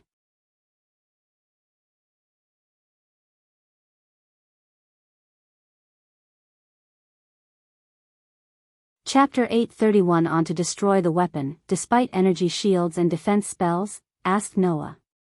Yes. Nothing would save you. Those energy waves go through anything, including your shields, spells, and anything for that matter. Hammond's answer stunned Noah. If what Hammond said was true, which Noah believed to be true, the harm the device could do was unimaginable. Because of the spells and cultivation stages, a group of people in the lower stages of the cultivation wouldn't go to war against stronger cultivators. At the end of the day, these cultivation stages kept the world peace in a delicate balance. However, this device would change it forever. Suppose someone had mass-produced this device and sold it like typical swords and weapons. Cultivation stages wouldn't stop people from going to war against the strong. While the strong could retaliate against and when powerful cultivators fought, it was the commoners and the world that suffers the most damage. The dwarves finished building the device a month ago and forced me to build a prototype to show others what it could do, said Hammond. Where is this device of yours? It's not mine. Not anymore. Mine doesn't kill people. They forced me to change my device to something else. Noah, I mean Supreme Guardians, once the dwarves sell it to the highest bidder, there is no stopping them from mass-producing it. I designed it to be built with common materials and easy to produce for the sake of the poor. Noah rubbed his temples as it turned out to be a bigger problem than he initially thought. He couldn't help imagining the device in the hands of the Dark Lord. The Dark Lord was already rapidly growing in terms of power, influence, and number of soldiers in his army. Once the Dark Lord got hold of the weapon, the advantage the Great Eight clans had would become a thing of the past. Tell me, Hammond, Noah leaned forward, do you think your device could kill a half-immortal or people above it? Hammond went silent for a moment to think about Noah's question. To be honest, Hammond didn't think who was the strongest his device could kill as much as he thought how far his device could send messages. Theoretically, it's possible. You know, after you reach the half-immortal stage, your body goes through changes both physically and mentally. I haven't seen the dwarves putting a half-immortal against their weapon. But with enough resources, time, and talent, they could modify it to be effective against half-immortals too. It is possible. Oh God, what have I done? Hammond gasped and stuttered, realizing the potential threat his invention could cause. Time, resources, and talent are what the dwarves have in abundance, Noah sighed. Listen to me, Supreme Guardian. You have to find it and destroy it.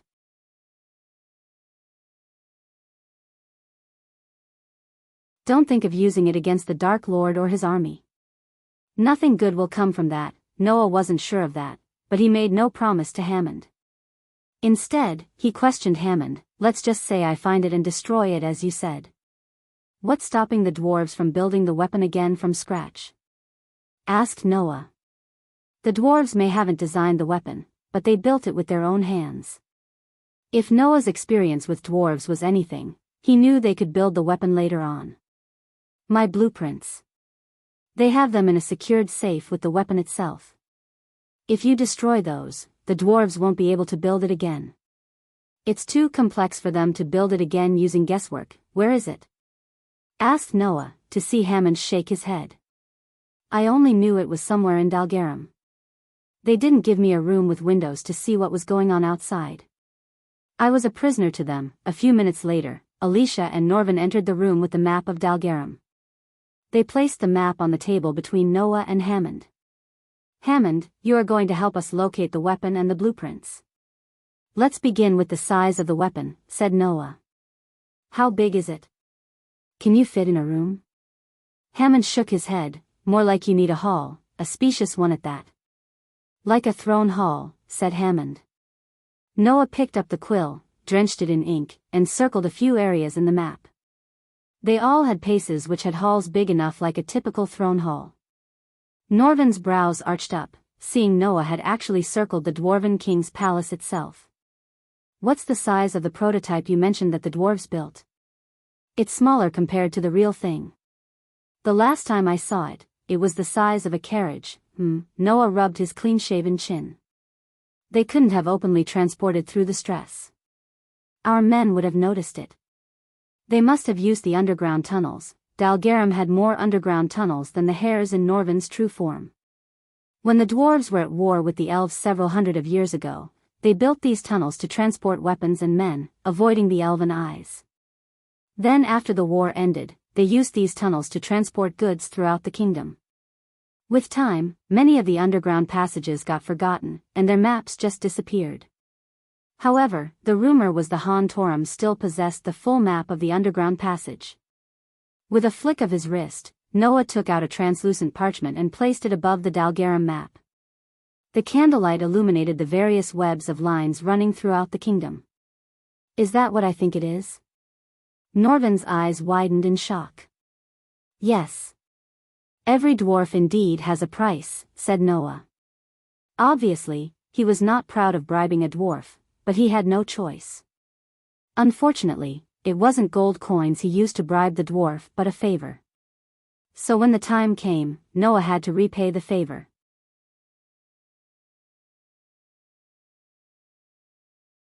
Noah felt the price was worth it if he could stop a mass destruction weapon from falling into the wrong hands.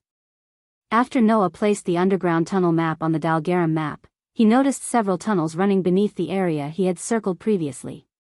A smile merged with Noah's smile as he figured out the place where the dwarves were holding the weapon. He knew the dwarves were holding an auction in the entertainment district in Embercrest. Since the prototype was the size of a carriage, he established that they had to move it through the tunnels. And only one circle place was connected to the theater through a tunnel, the shipyard. You said your room had no windows, right? Have you noticed metal rust quickly in your room? Asked Noah, although he knew what would be Hammond's answer. Bow that you ask me, yes. The dwarves mostly used wood, but when my inventions required the iron, and they indeed rusted a bit sooner than I used to, that was because you were close to the ocean, said Noah. Realization hit Hammond as he figured out why the dwarves were so adamant about moving the weapon to a safer environment. As much as Hammond knew his inventions, he lacked the people skills to read people and predict their behavior like Noah. Norvin, gather the team and tell them we are moving out in 10 minutes, Noah ordered Norvin. He then turned his gaze toward Alicia, keep him safe. As far as the dwarves are concerned, Hammond died in the accident. To the rest, Hammond doesn't exist. No matter what, the Dark Lord or his army cannot learn we have him. The moment Hammond heard Noah mention the Dark Lord, he shuddered. You think the Dark Lord might target me? Why? Oh my God, what did I do? Shit, Hammond collapsed on the chair behind him. He sweated bullets as his entire body trembled uncontrollably. Shit, he is having a panic attack, Alicia coldly said. Norvin was actually surprised that even a hostage like Hammond had heard about the Dark Lord enough to have a panic attack when he learned the Dark Lord might target him. It was quite shocking for Norvin to see people pissing their pants just by the mere mention of the Dark Lord's name. After Ghost revealed himself as the Dark Lord and destroyed the entire island of Ithalan, some people refused even to address him by his name, Ghost. More and more people were joining in this fear parade and addressing him only as the Dark Lord. Even some of the Guardians weren't an exception to this. Noah immediately tossed the pill into Hammond's mouth and calmed his nerves. 3 pills, Noah used 3 pills, and they were quite powerful. Still, Hammond took them like candies. Relax, take a deep breath, Noah slowly said to Hammond. We will keep you safe. He won't get to you because he doesn't know you exist. Besides, he is in the demon's grave. So you are safe here, Noah's words somehow calmed Hammond. He had that certain effect on people since he was the god of light. His aura could bring hope and calmness to everyone, just like Michael's aura could bring our fear and hopelessness. You will soon be relocated to one of our safe houses, and no one will ever bother you again. You will be able to work on your inventions that make the world a better place, not weapons to do the opposite. You have my word, Noah promised Hammond. Alicia knew most of the Guardians, and even Andreas would disagree with Noah. Instead of wasting Hammond's talents inventing things that helps the commoners, they would prefer building new, more powerful weapons that could give them an edge in the fight against the Dark Lord. A world without the Dark Lord was a better world for everyone, including commoners. But Noah did not think like that. He knew any weapon they created with Hammond's talents would eventually land in the wrong hands, especially when people were so easy to bribe and blackmail.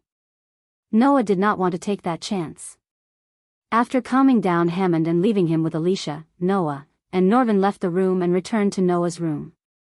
Next stop, the shipyard in Dalgarum, said Noah before activating the teleporter array in his room. You're tuning into the Dreamy Love Stories YouTube channel. Don't forget to subscribe and join us on this journey to catch the most captivating stories.